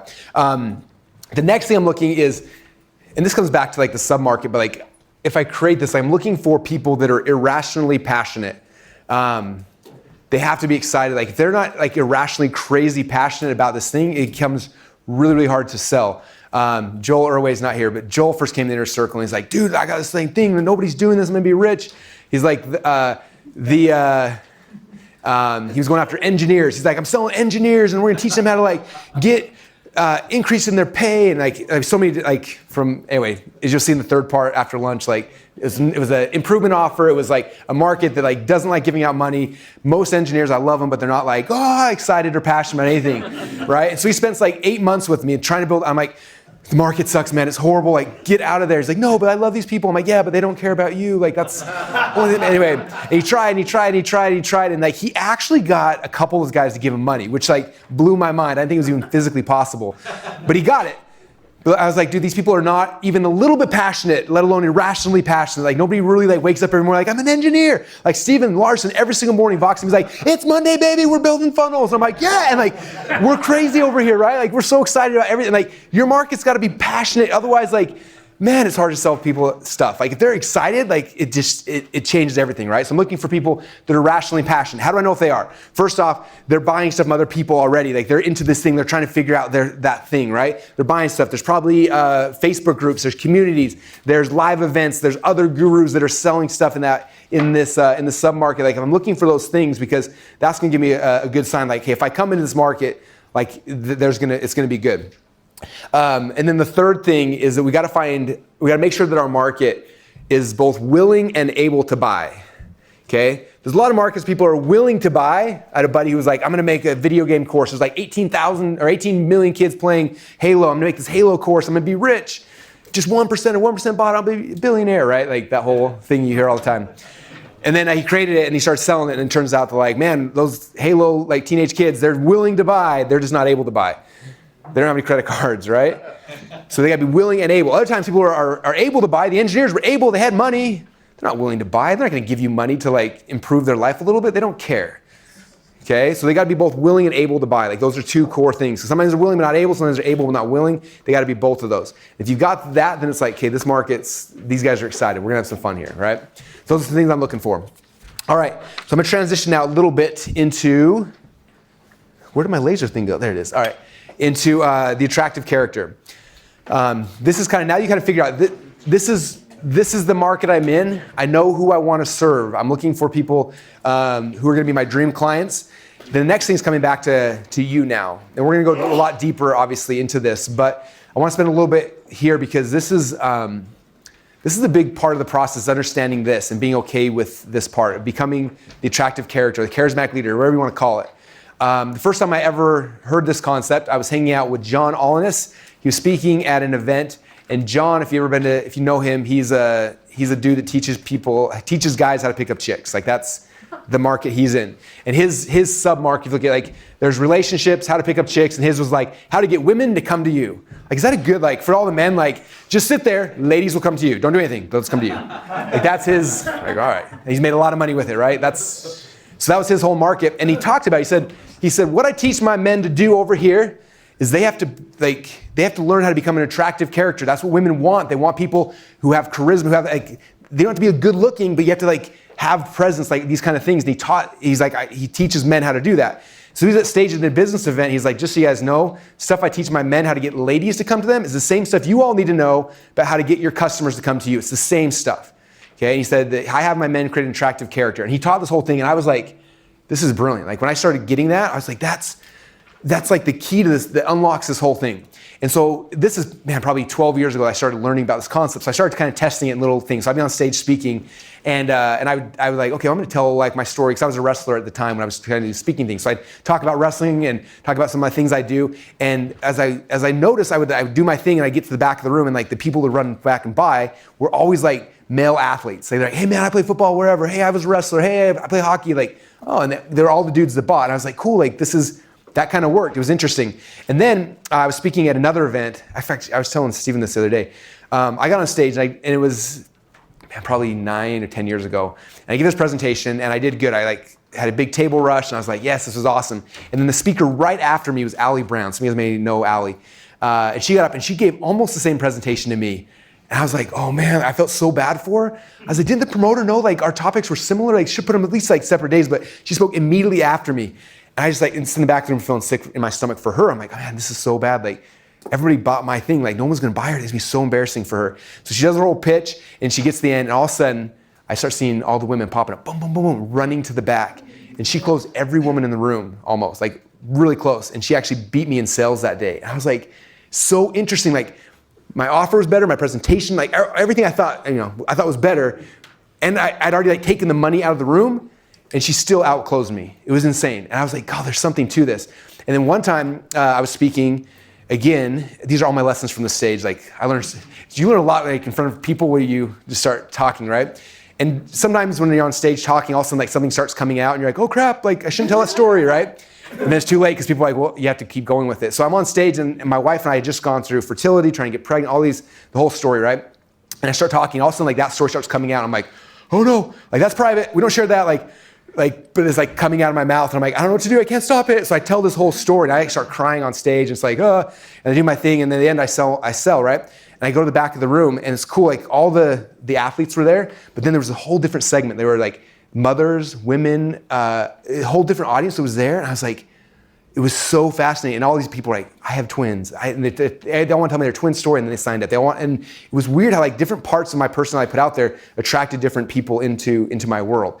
And so we understand that's like, hey, now we know the pattern. Like, how do we, like, what things should we share? And obviously, I don't share everything with my life. Like, I'm very selective in what I do and I don't share, but I put things out there specifically for reasons to get different people to come in and to be part of it. And so that's kind of this whole attractive character is about. It's like figuring that out. And we're gonna go a lot deeper in this over the next 3 days, but just a couple quick things. Like, number one, every good attractive character has to have a good backstory. I think it's tomorrow we're gonna go really deep into story, which I'm so excited. I've never taught this stuff I'm gonna teach tomorrow. I'm just like crazy excited. So we're gonna go deep into backstory, but the biggest thing to understand is that each of you guys is an expert. Like, the rest of the world looks at you and like you're on this hill, and they're like, wow, like, look what they did. Like, they're amazing. So for you to be relatable, for them to want to become part of your world, you have to get off of your mountain, like hike back down where they're at, come back to where they're starting, and be like, hey man, I've been over there. It's awesome, but I was here too. Let me talk about that. And we tell the story here, and then we bring them with us. And that's what gets people to bond with you and have empathy with you. And all the good storytelling stuff we'll talk about tomorrow starts from that backstory. Of you getting off your pedestal, coming back down to them, and having empathy and relating to them. And if you do that, then they will follow you anywhere you want to go. Number two is attractive characters speak in parables, speak in stories, which again, that's what all tomorrow is going to be about. And we're going to get really good. You guys are going to have a chance to tell your stories and building out inventories of stories, a bunch of stuff tomorrow we're going to be doing, but it's getting really good at telling story after story after story. We've been live for like an hour and a half so far. I don't know if anyone's keeping track. How many stories do you think I've told so far in the last hour and a half? 87. Is that the real number? I don't know yet, but A bunch. like the more you get comfortable with that, like that's what gets people engaged and gets them not falling asleep at their desk. Third thing is character flaws. You have to be, and this is so hard, like this, but you have to like open those things up and share your flaws. I'm going to share a personal story about Natalie. She doesn't know yet. So I don't know Natalie super well. I met her yesterday for the first time in person, but I've been like stalking her, watching her, kind of like understand her and her business a little bit. And what's interesting is like she's super charismatic, great in video, all these kind of things. But I was like interested, what caused people to follow her? And I went to one of your pages, and you have your story. Do you want to talk? You willing to tell that story? And I saw that, and I was like, that's why people are in love with her. Like it was so good and so powerful, and it was sharing a character flaw. Yeah, so I am involved in the health and fitness industry, and I kind of fell into it by accident, but where my social media following just exploded was when I talked about this concept of perfectly imperfect. So after I have two kids, and they were 10-pound babies. Like, my stomach was way, way, way out here. I gained 70 pounds, and after I had my daughter, I remember looking in the mirror and being like, my body is so different than I used to be. In my head, I thought I was an athlete, but I remember looking in the mirror and being like, why doesn't anybody talk about this? Like, nobody told me that I was gonna come home and still look 6 months pregnant. And like, nobody told me. I was like kind of mad, actually. So I flipped my camera out, and I bent over, and I showed that I have really I'm in really good shape, but I have a lot of stretched skin on my stomach. And I posted that, and I was like so scared. I was like, to click the button, my hand was like, oh my gosh, this is gonna be awful. Everybody's gonna be like, oh my gosh, that's disgusting. And it was amazing. What happened is that it was like a magnet. People just flocked to it. And so what I did is I used that idea, and I reached out to some other big people like Heidi Powell, people who have big followings. And I created like one video that went totally viral where I shared all these things. Like, you might see me now with my hair perfectly done and makeup, but this is what I really look like, with bags under my eyes. And I showed, like, you might see this beautiful home, but what you don't see is, and I showed through my house, like, every single picture frame has a stock photo in it because I suck at decorating. Like, I am not a decorator. I showed my skin. I said, you might see these professional photographs and see that, this beautiful six-pack abs, but when I bend over and I showed, like, the really, really wrinkly skin, I just went through, like, a whole list of things. And so people connected to that, all of a sudden people just said, oh my gosh, I feel that way too, and I'm not alone, and somebody gets me. And once like I connected on that level, it was like I could, anything I put out, people would buy, because all of a sudden everybody said, oh my gosh, I'm not alone. Like the vulnerability, like the level of shame that surrounded some of those sensitive topics went way down, and people all of a sudden wanted to be a part of that. And so every single product that I've created since has been around authenticity, vulnerability, talking about things that nobody else will talk about. Like I just released an ebook, like after you have babies. I don't know anybody here is moms or is a man who has kids, but a lot of times there's pelvic floor damage that happens after you have a baby, and when women jump on a trampoline, they pee their pants. And nobody talks about it. Like every woman I know struggles with it, nobody talks about it. So I just, like you said, I partnered, so I'm not an expert in that area, but I partnered with a doctor who helped me co-write the program. We launched it on Monday, and it's been wildly successful because, again, it's something that nobody talks about. So going back to what you're saying, sorry that took your time, that was really long, but what I've tapped into is that when you're willing to like be really authentic, you can't, if you're too calculated about it, it doesn't work. You actually have to be authentic behind it, and you're willing to be vulnerable and share things that like make your stomach turn a little bit. Like on this launch, I literally peed my pants doing a workout on camera. I have a company called Dollar Workout Club where we provide daily at-home videos. Before I did this program, literally the film was rolling the whole time, and you can see on my gray shorts the spot getting bigger and bigger. And I was like mortified to share those pictures. And guess what? I shared it and got like, it was just insane. People were like, oh my gosh, me too. So once I was able to tap into that, like being willing to put yourself out there on things that feel, here's the thing about vulnerability is that it makes you feel small and it feels scary, but to everybody else it looks brave and it looks courageous. And so, yeah. That was awesome. Thank you. Thanks for sharing. Yeah, thank you for sharing that. It's powerful. You think about superheroes. Superman is the most boring character on earth till you introduce kryptonite. Like, for some reason we all think we have to be Superman, but like nobody cares until there's like the flaw. When you're willing to share those things, like that's, things open up. Twice in the 2 years since ClickFunnels launched, if you guys remember we've gone down, and I'm like, duh, and lead pages went down. If you guys remember, the lead pages went down. Crickets. They were down for like a day and a half. Nobody said anything. Like, company was quiet. We went down. I get on Facebook Live, pissed off as can be with my scruffy face, and like in my bedroom or where I was in UK one time, and I shared like how pissed I am. Like this isn't okay. And like, man, like I was expecting losing thousands of members during our outage, and instead nothing. Like not a single thing. People rallying behind us. I got companies calling us, people calling us like, man, we're here for it. And like it's different. Like when you share those things, it's crazy. Whereas if you hide it, man, just it's interesting. So, and then number 4 here is polarity, and we'll get into this as well, stories. But like, not always trying to be perfect and like, oh, I'm only going to share the cool thing. Like, the more you're willing to be polar, the better. And we'll kind of go into that. But there's different places and different times to use it. But it's a big key as well. All right, and then I don't have too much time to go into this, but typically as an expert, you're going to pick one of these identities, either a leader, adventurer, crusader, reporter, evangelist, reluctant hero.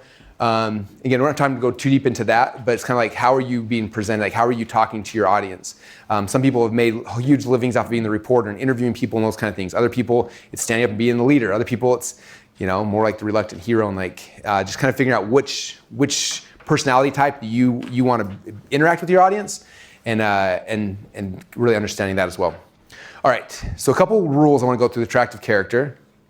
I'm learning how this whole thing works. Okay, first step is you have to live the life that your audience wishes they could live.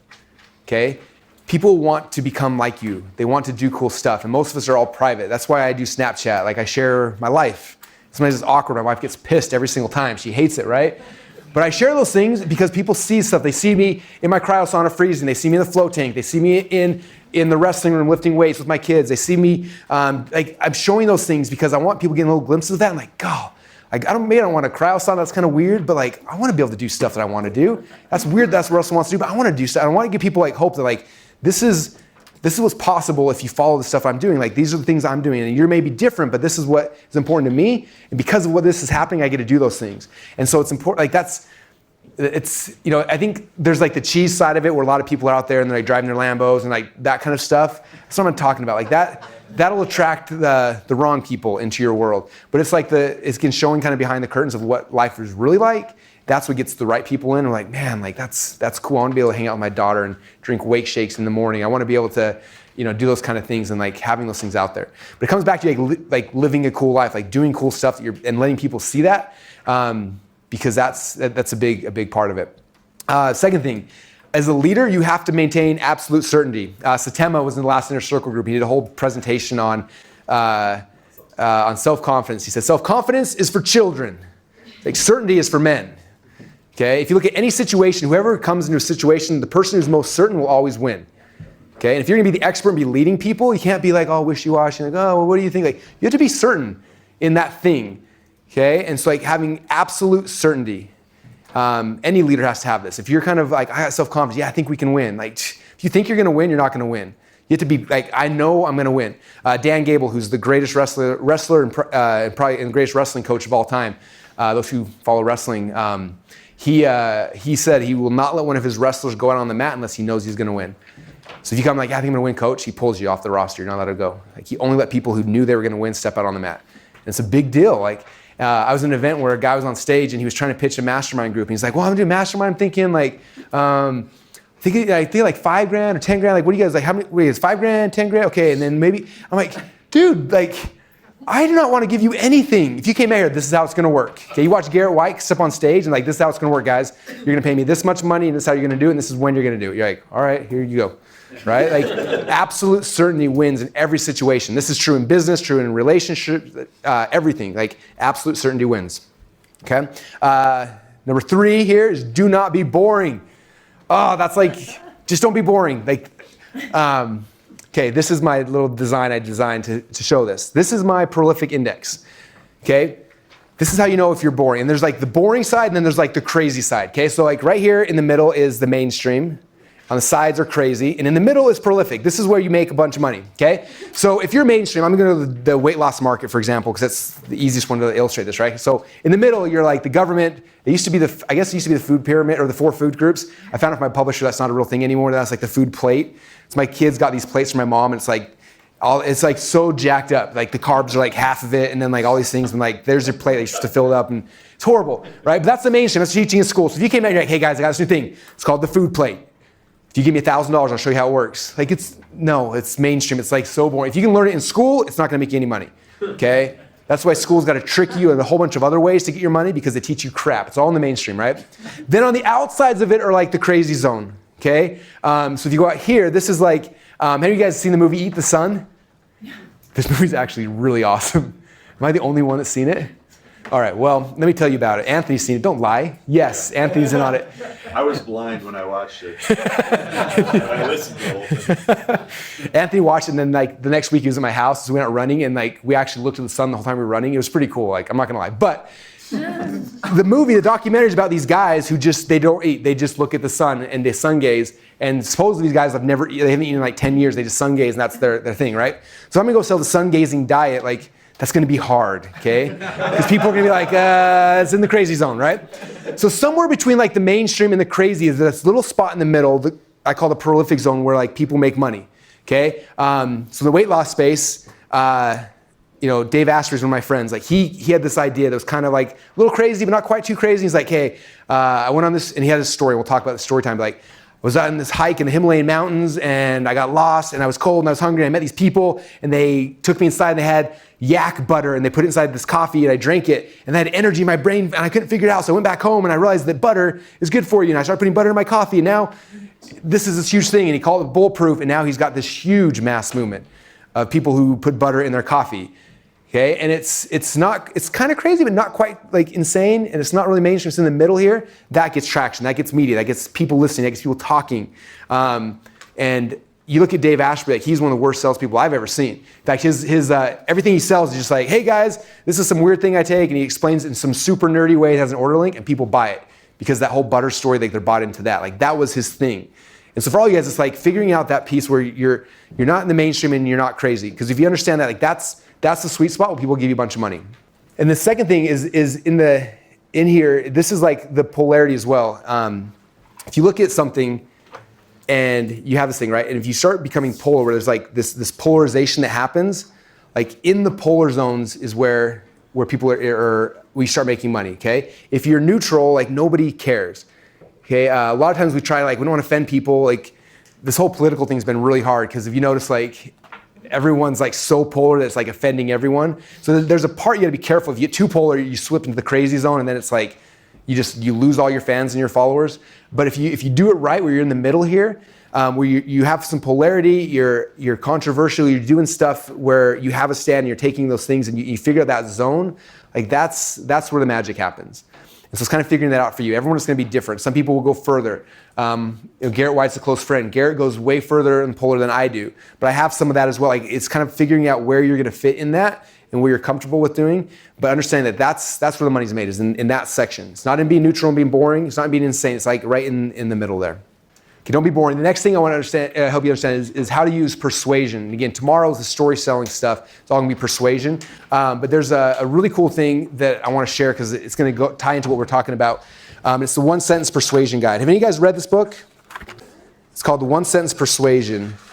And it's really short. Yeah, you can read it in like 15 minutes. But here's the one sentence. I'll give you guys the cliff notes. Here's the one sentence. You guys ready? It says this: people will do anything for those who encourage their dreams, justify their failures, allay their fears, confirm their suspicions, and help them throw rocks to their enemies. Like that's magic. Like this is like, ever since I read this, it's been burned into my mind. I drew a little image so I never forget it. And when I'm teaching and talking and I'm doing things, like I'm trying to weave this in all the time. In fact, when we start doing our webinars and our presentations, usually the first 5 minutes of the presentation, I've touched on all 5 of these things. Okay, so I'm gonna kind of break these down. First one is encouraging their dreams. Okay, so I'm talking to someone like, hey, I want to welcome you guys to the webinar. I want to welcome you to this teleseminar. I'm going to welcome you to this event, whatever it is. Like, I know all you guys have a goal that you want to blah, blah, blah, blah, blah, blah, blah. And I want to tell you, like, it's possible. Like, it's happened for me. It can happen for you as well. Okay, let's encourage their dreams. Second, justifying their failures.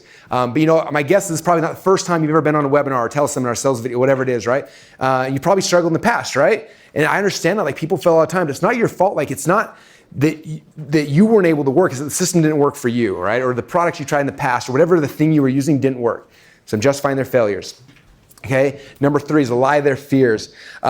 This is a lie is a word I always struggle with. It means to diminish or put to rest. So a lot of you guys on this webinar, and you're probably nervous. You think I'm gonna try to sell you something, or you think I'm a scam, or you've tried this stuff before, and like, I want you to understand, like, it's gonna be okay. Like, this is like a normal thing, and we got tons of people who have success with this. In fact, let me show you this really quick story about so and so. Like, it's happened. Like, it worked for them. Like, just hang out and don't like stress. Like, watch this thing, and if it's good for you, then it'll be awesome.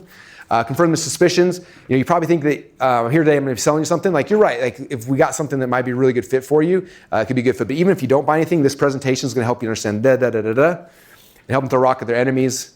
Every one of you guys hopefully have a common enemy that you fight in your business. For us right now, we're doing a whole big playoff VCs and stuff like that. And you'll see more and more of this because all of our competitors are all VC backed. So like I don't know how much we'll talk about this, but you'll see a lot of Fun Hacking Live for those who are there.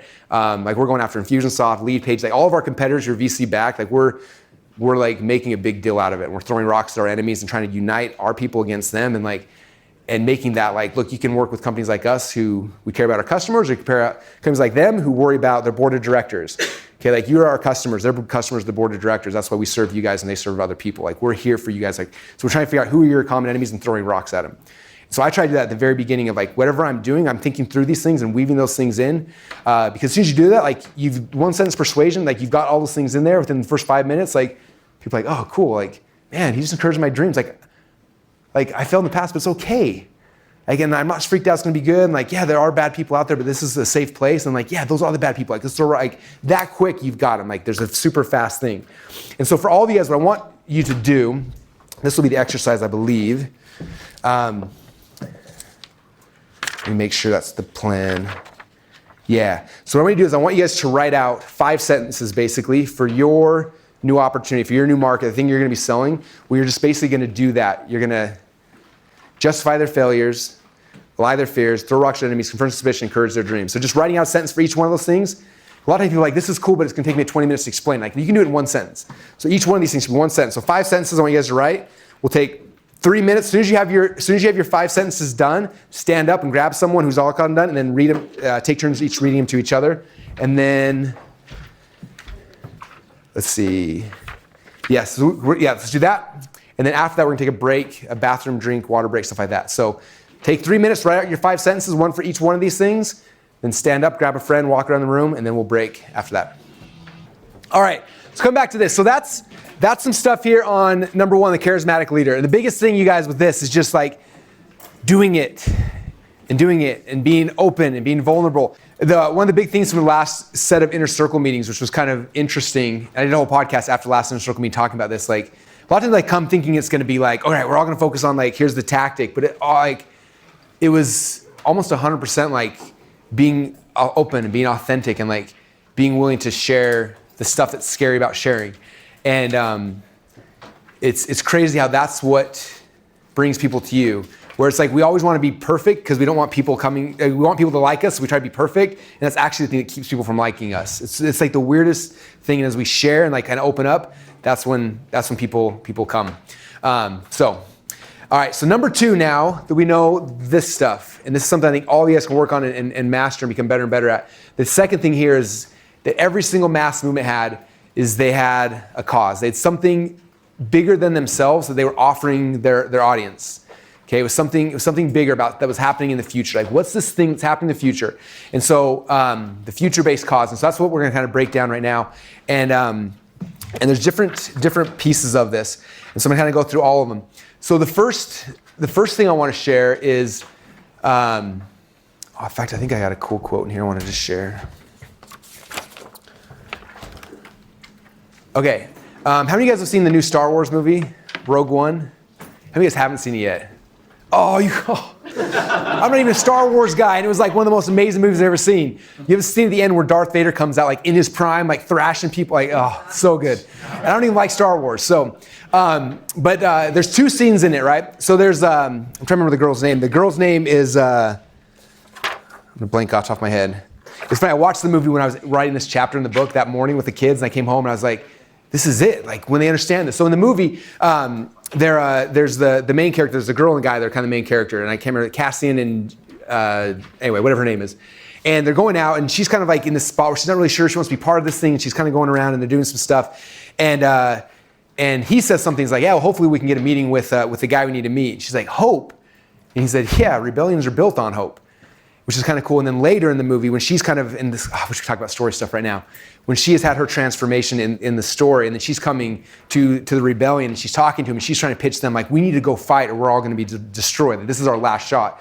And they come back to her, and they're like, if we try that, like, we're going to lose. Like, there's no way we can win. And she's like, all we have is hope. Rebellions are built on hope. And that becomes like the rallying cry, right? And that then takes them to go and go into war, and it's awesome. You guys should all watch it. Most movies have this, right? Like, think about Braveheart when Mel Gibson comes out and does this thing about freedom. Like there's this thing that like we're doing to get people to stand up and want to do something, right? When you're building a movement, you're trying to get people something that they can put their faith and their hope into, okay? Because a lot of times they don't have faith in themselves. And so there's got to be something which is coming back to you, like something else that bigger than them that they can say, look, I don't know if I can do this, but man, like he's doing it, she's doing it. I can do, like, this is something that I can become part of. And as I was doing this section of the book and writing it, it was interesting. It was in the midst of the elections when there was all this drama and hatred and stuff that was flying. And I was just kind of sitting back and watching this.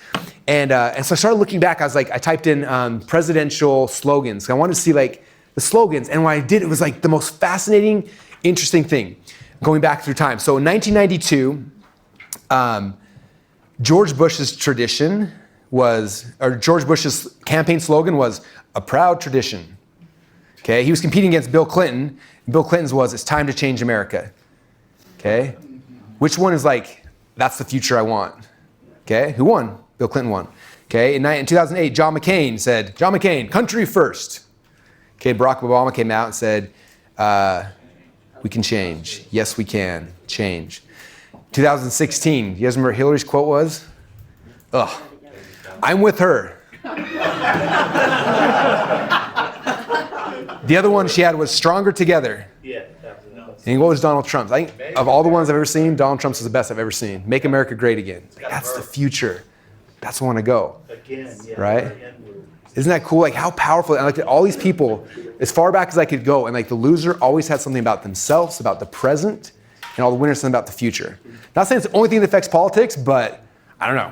It's interesting. If you can cast a compelling future that people can follow you into, like that's so huge, it's so powerful. And so for us, like I didn't know, like again, these are things like I didn't know we needed them or wanted them or how powerful they were till we created it. Like we went out there and before this year's Funnel Hacking Live, so I'd gotten the video back from Dan. I don't know if Dan's still in here, but Dan's the one that built the video for Funnel Hacking Live. You guys have seen that video? It's amazing. So I watched the video and I was just like, God, like I watched it like 20 times in a row. I was so inspired. But I was like, this is the coolest thing in the world. And I sat down, I'm like, I'm gonna write the sales letter to get people to come to our next event. And I was like what's that thing that like people are like why are they coming to this event? Like, why are they leaving their homes, spending good money to fly somewhere? Like, what's the vision? Like, why am I doing this? I don't want to like, you come to this event, we're gonna hang out, I'm gonna sell you some stuff. Like, that's stupid. That doesn't inspire anything. Like, what's the future we're trying to paint? And so we sat down and Stephen was in the room, John, a bunch of you guys were in there, and like, I wrote this headline. It was like, you're just one funnel away from being financially free. I was like, what do you guys think? And they're like, They're just kind of like, oh, I'm like, okay, well, that sucks. I'm like, okay, well, you're one funnel away from firing your boss. I was like, some people probably like that, but like not everyone. I'm like, well, you're one funnel away from having more time with your kids. You're one funnel away from like getting your message out and sharing it with the world. You're one funnel, and we had all these different things, and all of them like were kind of good. They all touched somebody, and I was like all angry. So I like at the end I deleted the end, and I deleted it, and I'm thinking, like, trying to think like next thing, and I look up at the screen, and I see it's just this. It's you're just one funnel away, and I was like, whoa. I'm like, that's it. I'm like, ... question, done, headline. I'm like, dude, that's it. I was like, think about this. Like, for everyone, it's different, right? Like, every one of you guys have a different mission. Like, you're here for different purposes. And so for me, it was like, you're one funnel away. Like, that could be anything for any of you guys. And I have so many stories, times that I've completely crashed my business and like one funnel. Like, I've never gone through bankruptcy, thank heavens. 3 times I should have, but 3 times I was saved by a funnel. Like, that's not a joke. That's a complete truth. And like, for me, it was like one funnel away saved me from bankruptcy, helped me get my message, like all these different things that happened in my life. And different points in my life, it was different things. But, and so I put it out there and we started doing it. And I remember 2 or 3 days later, I saw a guy in our Facebook group post something. And he said, I was going to quit this whole internet marketing thing. I've done 4 or 5 funnels. Nothing's worked. I've been doing this for over a year. I'm all depressed. And I saw Russell's new thing and I read that. And he said, I think Russell's trying to tell me something, that if I keep doing this, eventually it's going to work. He said, I'm doubling back down. I'm going to do this. And I was like, that's it. Like, that's what I want. I want this vision for people. Okay. And so, and now, like, if you watch all my videos, sometimes I forget, but I try to, all my emails and my PS, don't forget you're just one funnel away. And in my videos, like, hey, I finished my video, like, don't forget you're just one funnel away. I try to say that all the time. So everyone's saying that and thinking that over and over and over again. Funnel Hacking Live, when you guys show up, you're all getting a shirt that says you're one funnel away. Like I want this to just be this thing of like, this is what's happening, this is where it's going. If I was running for president, this would be my campaign slogan, right? So I want all you guys to do right now, and this something didn't come to me overnight. So some of you guys are not gonna figure this out during a little workshop that we do right now. But some of you might. But I want you to kind of think through this. Like, if you were to be running for president of your thing, right? This is your political party for your audience, for your cult you're building. Like, what would be your campaign thing? Like, the thing that's going to cause them to have faith. Like, I can put my hope and faith in that. I don't know if I can do it, but I believe that, like, I'm one funnel away. Like, I can do that. Like, I can put my faith and my hope in this thing, in this movement, in this thing that's happening. So we're going to spend 2 minutes or so and just kind of think through that and try to write something that speaks to your audience. Anyone else have one that's already created that could share before we? I'm not sure if anyone does yet. I know. So, do you have something you want to share? Just get a couple of ideas besides mine, because I don't want all you guys saying, yeah, you're one push-up away. Like, yeah. I help entrepreneurs become best-selling authors. So what I wrote before I even came here, before you ever wrote that, was I ripped off Gary Halbert and put you're just one book away. Cool. I may have ripped off Gary too. Gary's awesome. Cool. All right. So let's spend 2 minutes kind of doing that. As soon as you've got one, in 2 minutes, pop up, grab a partner, go around really quick. We're gonna do this fast. We got, I think, 4 or 5 exercises we're gonna do back to back to back real quick, you guys. Excuse me. So we're gonna go a little bit faster. So 2 minutes, then 2 minutes up, and then back down again. Go. Your expertise can change the world. Boom. All right. Anyone else want to share? Thank you. Oh. Yes. Oh, that was his fault. Hit his hands. It counts. Incomplete. Take butter on my hands, you know. So we're stronger together. Nice. Oh, anyone else? That is who you might not want to eat. You're not winding down, you're just getting started. Ooh, nice. Anyone else? Anyone else? You guys are getting good. Track, connect, double your Amazon sales. Double your Amazon sales. Cool. Oh, sorry, like the lights are so blinding there. I'm like, I can't even see anything. The relationship of your dreams begins with you. Ooh, I like it. Nice. All right, these are good. The business of your dreams is within your reach. Nice.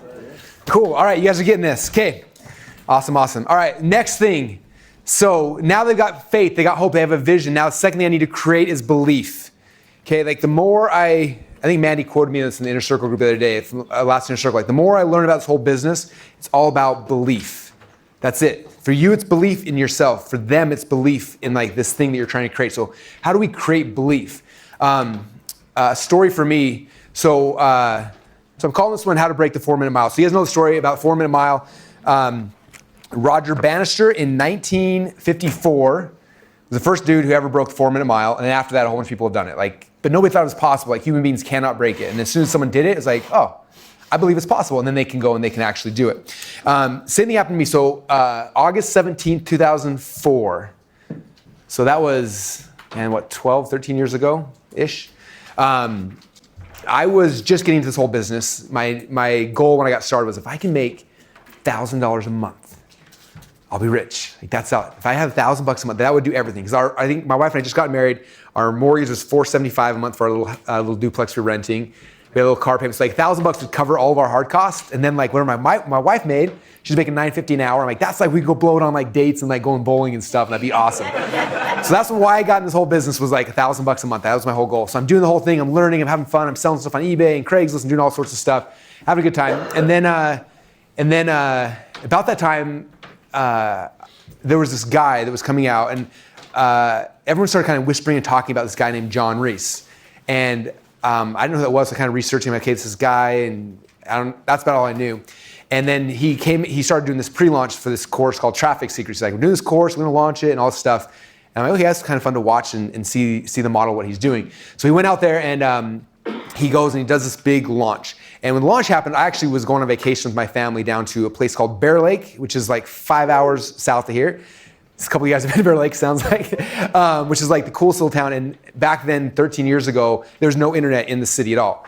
And so we got there and there's no internet. And so I had my little brand new business. I think I had like 3 customers and I'm like stressing out, like, what if one of them emails me and they're gonna be pissed and like refund the $17 I got? Like I was all panicking, right? So I'm sitting there in Bear Lake for like 3 or 4 days, just all nervous and stuff. And finally I'm like, I got to get internet. And we asked them, finally someone's like, well, there's a library, a little tiny library. And if you go there, they got dial-up modems and you can actually jump on. I'm like, Colette, I have to go, like, what, kiss my customers email me. I need to go. So go to the library, I go in there and I come in and there's like, it's super quiet, libraries are all quiet, hush, hush. And there's 2 computers and there's like 2 chairs and there's a line of like 3 or 4 people behind each one. I'm like, so I stand in the line, I'm like waiting.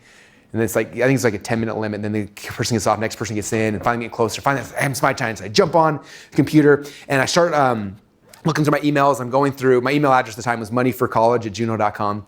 So I go to Juno, I log in and I see my emails in there. I'm looking through my emails and like none of my customers emailed me. I'm like, dang it.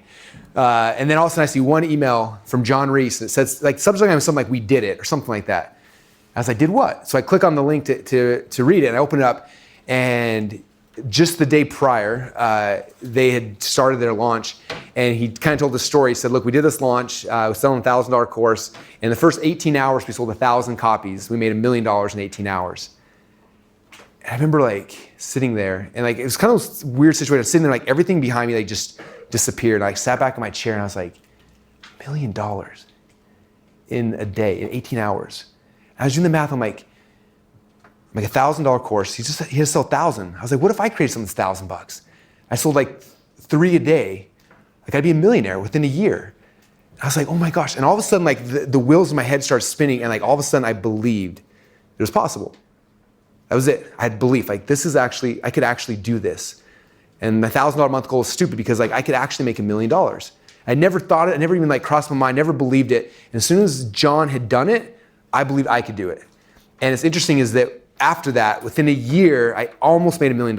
I missed, I was trying to do like in a calendar year and I missed it by like, I don't know, like 100 grand or something. So the next year I tried again, I missed it by like whatever. By the third year, I hit $1 million in a 12-month period of time. And I look back and I was like, man, if it wasn't for the fact that John did, I wouldn't even tried. Because he did, I had belief that I could do it.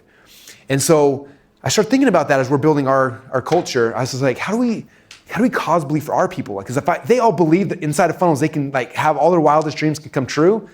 Like if they believe that, like how would that change things? And so that time we went through, I was wondering, I wonder how many people inside of ClickFunnels have actually made over $1 million.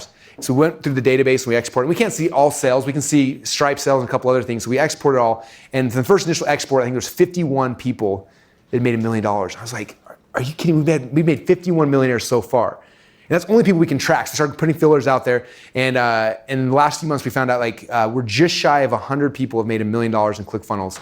That at least one funnel. Multiple people have like 3, 4, 5, like multiple funnels made $1 million. And so as we're coming towards this event, I was like, man, we need to do something to like, because everyone realized that all their peers are doing it.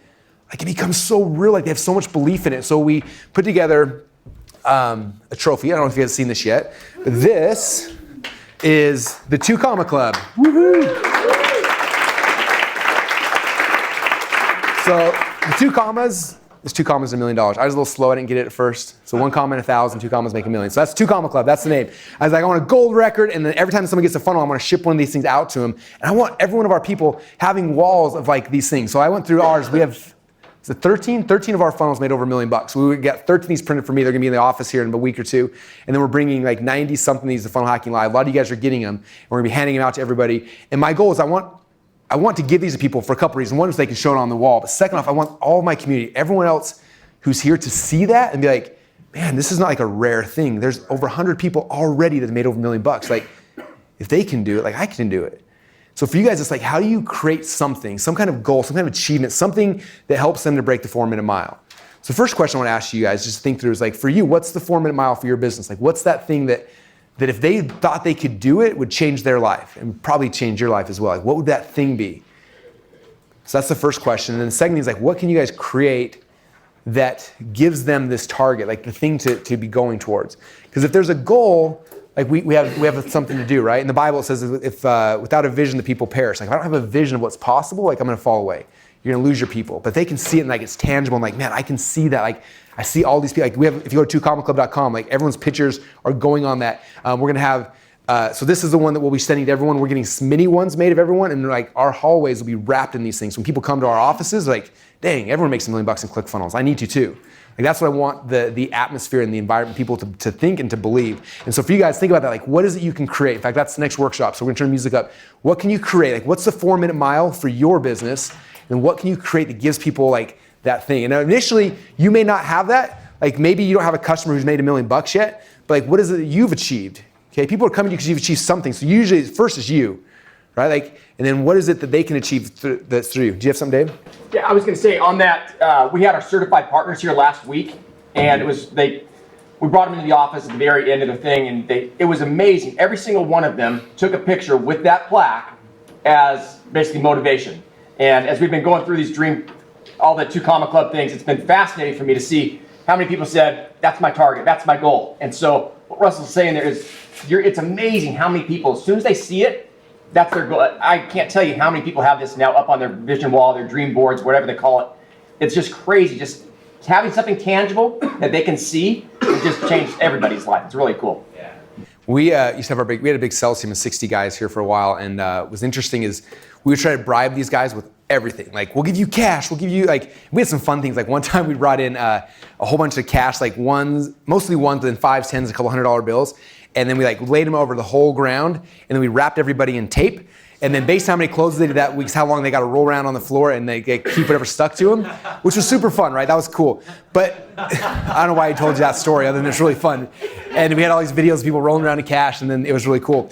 But outside of that, cash never motivated any of our salespeople. Like $1,000 for every gives whatever, like that never motivated people. We started doing stupid stuff like, hey, the new whatever thing, like gave them like the new Beats by Dre headphones. Whoever gets most sales this week will do it. People will go nuts for like things like that. Our affiliate contests, like when we give away Ferraris, guess what happens?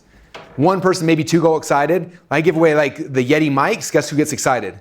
First time we did, we had over 100 and something affiliates, new affiliates who never promoted our stuff go crazy because they wanted a Yeti mic like Russell's. Like it's something about that, like that tangible thing that gets people excited more than cash even. And so if you can create that gives them like, that's what I want, that's the goal, that's what I'm going towards, then they've got something they're moving towards. Otherwise, they're gonna come in, buy your thing, and then they're gonna leave and go to the next person to plug into. Like if you're the one that's got like, this is where we're all going collectively as a community, then everyone will follow, and it comes back to this whole culture building stuff. Cool? All right, so let's take 2 minutes and figure out what's your 4-minute mile, and then what can you create to do it. So 2 minutes, we'll turn music on, and then just walk and talk, find someone and tell them, explain it to them, and let's create some 4-minute mile breakers. All right, real quick, Joseph's got a question about this. All right. Okay, so I kind of get the idea when it comes to like monetary gain, you get some physical thing, or losing weight, like if you lose 10 pounds, you get a trophy of some sort. How can you do it in the intangible? Like my main clients are low self-esteem, don't believe they're good enough, so their result will be, I actually do love myself, I am worthy, I am good enough. But how can you convert that into... Who here has an intangible of their own they want to share, just to like give examples of one? Yeah, throw the box. So my program is really about having the courage to do something, and I call it a badass permission slip. So my thought was to give like a necklace or a dog tag or a key or a permission slip that they've gone through the process to earn, to give themselves permission to move forward. So if you can symbolize it with something that shows strength or freedom or whatever, then you can give it a similar kind of thing. It's cool. Anyone else want to share ideas that you have that are specifically? Yeah, sure.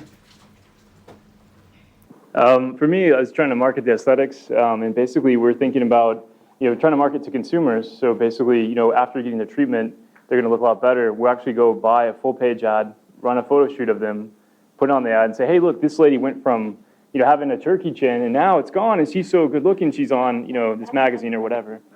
That's cool. To be up their model. Exactly. And they say, hey, if that lady can do it, certainly so can I. That's cool.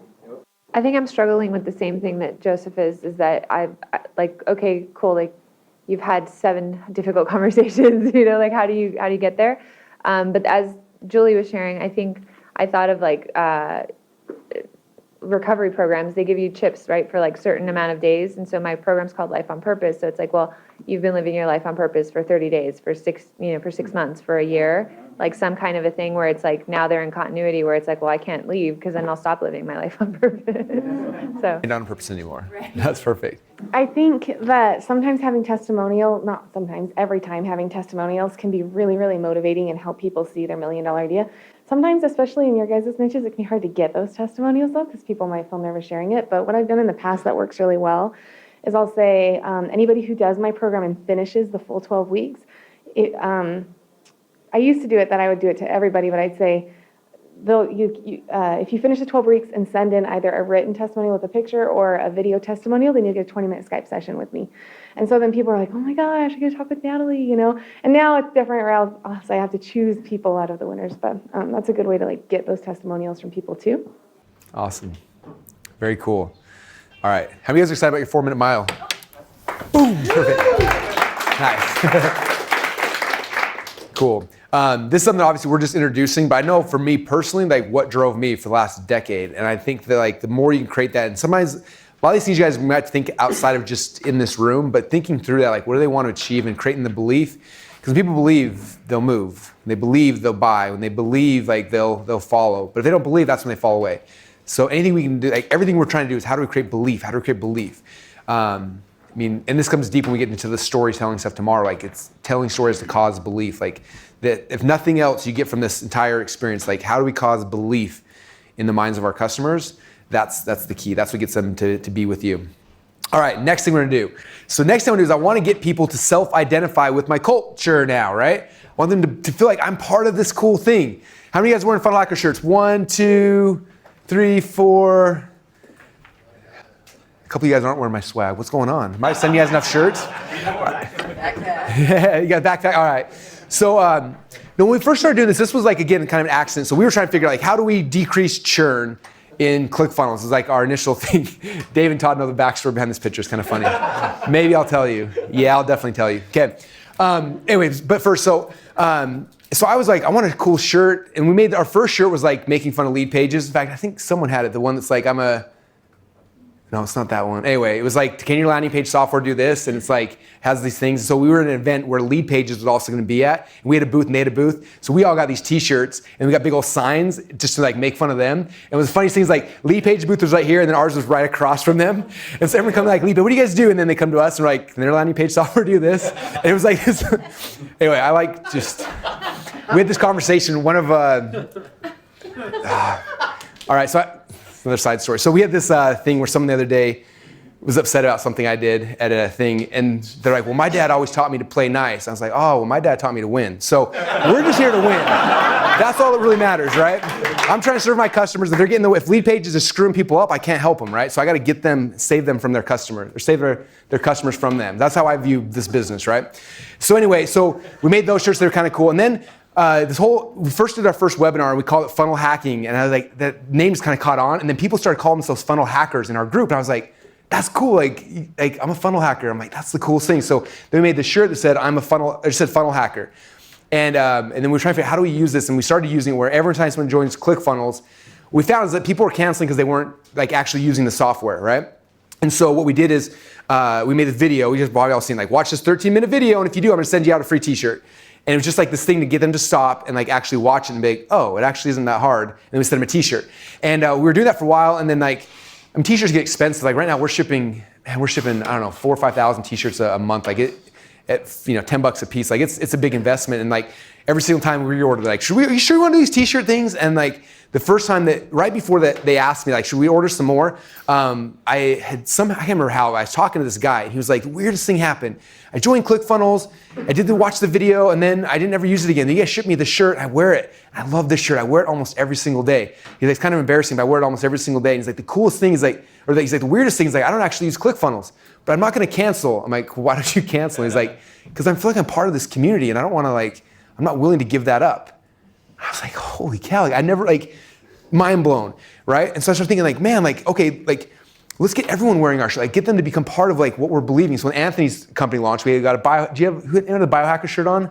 Oh, yeah, Brandon's got it. He's got the biohacker shirt, you want to identify with being a biohacker, right? When we did the last funnel hacking live, we had 10 different shirt things we were gonna do. And this is when I was kind of figuring this stuff out, and I did a survey for all of our audience, we had a whole bunch of things, and the one that everybody picked was, I build funnels. They identify, that's who I am, I build funnels. And so now we know that's how do we create something that these people are, people can identify, yes, I'm part of this culture, I'm part of this group, I build funnels, I funnel hack, I'm a funnel hacker. What is that thing? I remember the first time we talked about it with you guys, and on the flight, do you want to tell that? And you guys came out with kind of your... So we left our first inner circle, and we were Tool-Time Trainer before, that's my maiden name is Tool, and we're literally sitting on the plane, I'm like, man, I'm so excited about this. Yada at the inner circle was like, well, what do you call your tribe? And I was like, I don't know, because it's my name. Little toolies, tools, they're all tools, right? And so we're just laughing about that and stuff, and we're literally sitting on the plane, and I'm like, man, what are we gonna call our tribe? What are we gonna call our tribe? And side note, I was telling Brandon, I was like, man, I'm just so glad it's called Tool-Time Trainer, because my dad's not here anymore, and it's me and my sister, so we're both married now, and the name kind of lives on. And then I was like, no, in the same sentence, no, we have to change everything. It's Lady Boss Weight Loss. And then I was like, because they can say I'm a lady boss, and that really encompasses my character and who I empower them to be. And now, ever since we introduced that to our group, it has literally exploded, because they recognize themselves as that now. And I tell them, it might not be who you feel you are now starting this program, but it's who you become. It's who you step into. It's the personality that you become. You're now a lady boss. I don't care about all of the excuses you gave before. You're a lady boss now. And they're like, yeah, I'm a lady boss. I can do anything. So that's our story. Love it. Very, very cool. Give her a round of applause. Okay, so I want you guys to create something that we can put on a t-shirt. Okay, I'm obsessed with t-shirts, you probably can tell, because people wear t-shirts. Everywhere we go, I had one of my buddies was like, I was in some third world country at the at like, he had to travel to the post office to pick up his mail. And he's like, I walk in there and there's a dude wearing a Funnel Hacker t-shirt. He sent me a picture of this guy. Like everywhere you go, like that's happening. If you look at flights on planes now, like I walk by and I'm like, hey, my Funnel Hackers are here. Like it's insane how many shirts we've shipped out. But I'm a big believer in it. So even if you're not gonna make a shirt though, we need something like that. Like, so this way I envision, like, what can you put on a shirt? I'm a lady boss. I'm a funnel hacker. I'm a biohacker. Like, what is something that people wear and like, yes, this is who I'm self-identifying that I am part of this tribe. I'm part of this culture. Like, what could you guys do for your thing? So let's workshop that out real quick. Think through that. Like, what can you do? Like, who are your people? What can they self-identify with? So let's take 2 minutes, write that down, then pop up and let's share it with your friends and let's get some cool stuff. So we're in fitness and we're in local gyms, so we can't niche down at all. Like we do guys and girls, we do weight loss, we do building muscle, whatever that gym is doing, we partner with them for it. So it's like really hard to come up with this, but I'm a finisher. And so we're really general population. There's always some jokes there too. But like, it's just like most people aren't like that we're dealing with aren't like winners. They don't identify with that. So it's like, I just finished, like I did it. Like they're the type of people who want to do like a 5K and be like, I did a 5K. Like they're really happy about that. So like, I'm a finisher. I started the 6-week challenge and I finished it. And that's it, that's ours. Let's share. So I want to deal with women 45 to 55 who are not winding down, they're just getting started. So I want to use prime time.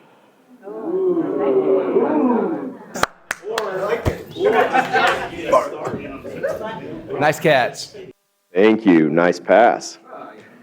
So I'm creating my own brand now. It's the first event I'm doing it. We've been working on this for a few months in my head, and I finally decided I'm going to get after it. And it's I Do Epic, and it's because I'm going to do epic events and take people on epic adventures. So my T-shirt would say, I do epic. Do you? Yeah. I want all of your guys' shirts when you make them too. Like I love T-shirts. All right, anyone else want to share? You don't want my shirt. My wife wants all the feminine ones. I have the Sugar Mama Success Program, so my shirt's going to say Sugar Mama. Yeah. You could get, for the husbands though, like my wife's a sugar mama, because I wear that. I'm like, my wife's sugar mama. I would totally do that. Whoa. So I'm on the migraine side, like migraine therapy. So I'm always wondering if it's migraine-free life, something like that. But then what happens if it kind of has the AA piece? Like I don't know how many people would walk around saying like migraine, I used to have migraines or I got over my migraines or migraine-free life now. So kind of struggle. My head doesn't hurt. I see clearly now. I'm free. I'm free. Ask me how. Talk about headspace. What's that? Talk about headspace. Talking about that. Awesome. Cool. All right.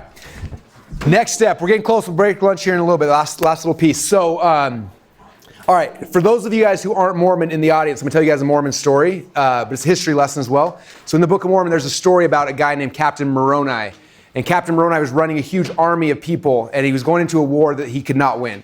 And it was so scary. Things were happening, and people that he was leading started freaking out and like, we're not going to win this war. So they started leaving and going to the other guys and started fighting him the other direction. He's like, my army's leaving me and then fighting against, like, kind of panicking, like, what do I do? What do I do? So what he did is he went and he took his coat off.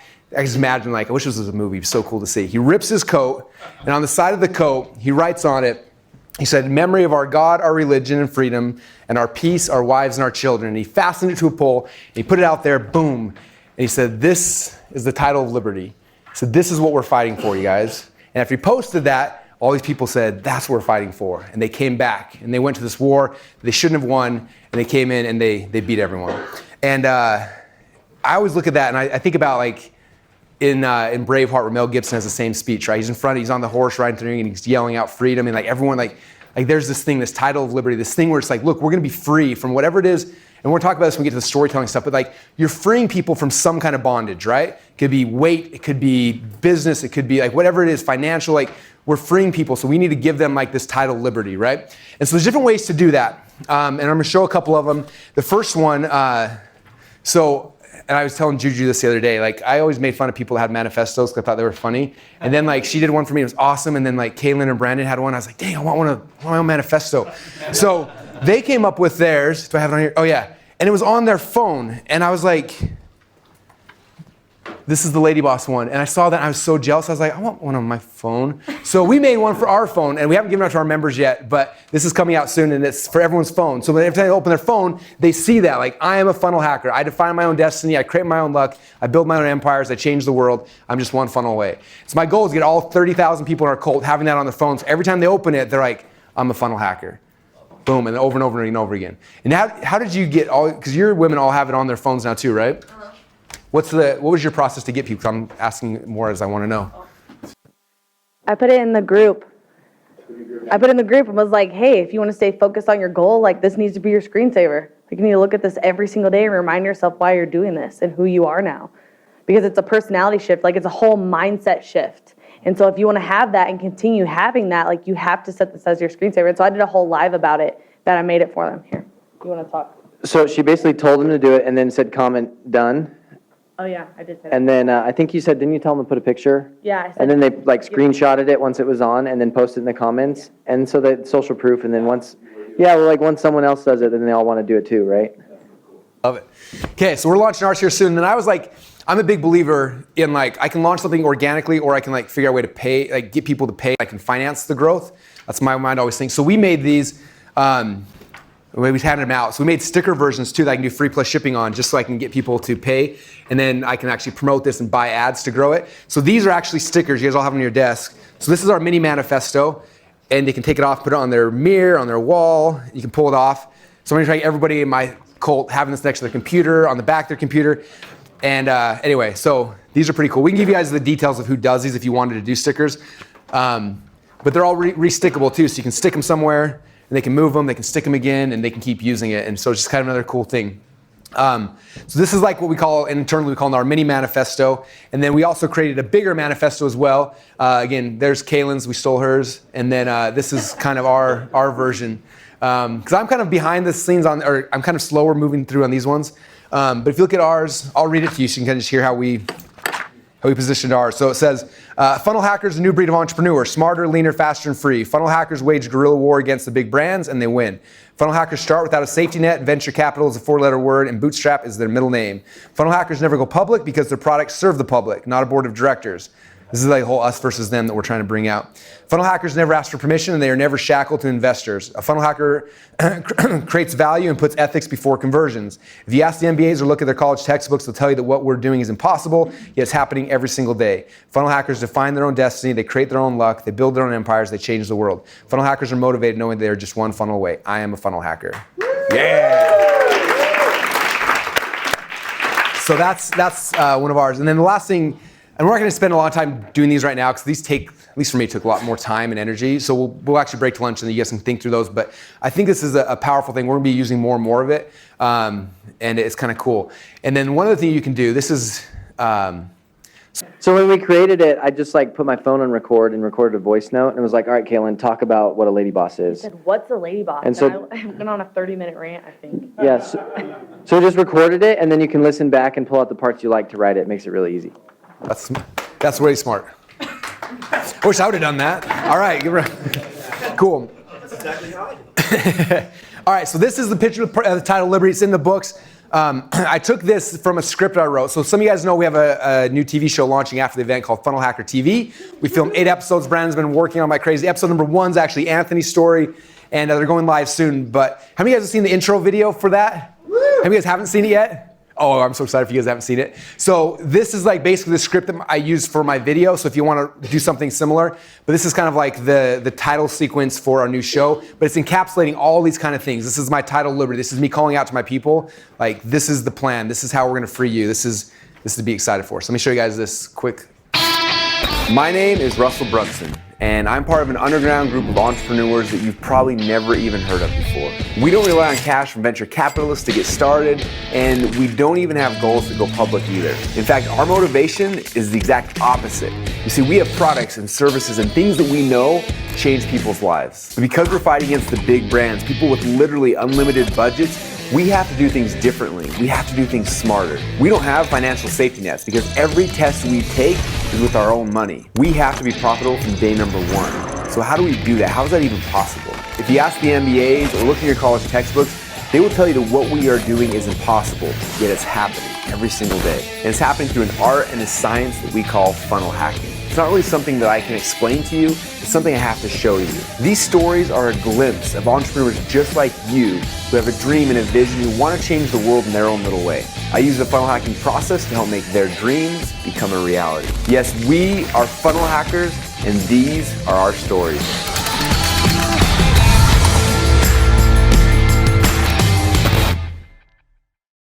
That's so cool. That's all him. Anyway, so those are just more ideas for you guys to start thinking through. Like, it comes back to this picture right here. It's the cause, it's the culture, it's getting people engaged, it's giving them belief and a vision of where they're going. And if you create that, and these are just some ideas of things that we're doing, there's more that are gonna keep coming up. And as you do those kind of things, that's what gets people to come to you and to buy from you and to ascend with you and to want to be closer. So that's step number 2. When we come back, we're shifted to the third step here, which is the key. Like, I feel like the most important piece of this whole thing is the new opportunity. When you guys understand this piece, then it unlocks everything you need to be able to create these mass movements and get people following you and buying from you. And it's like the most exciting thing in the world. So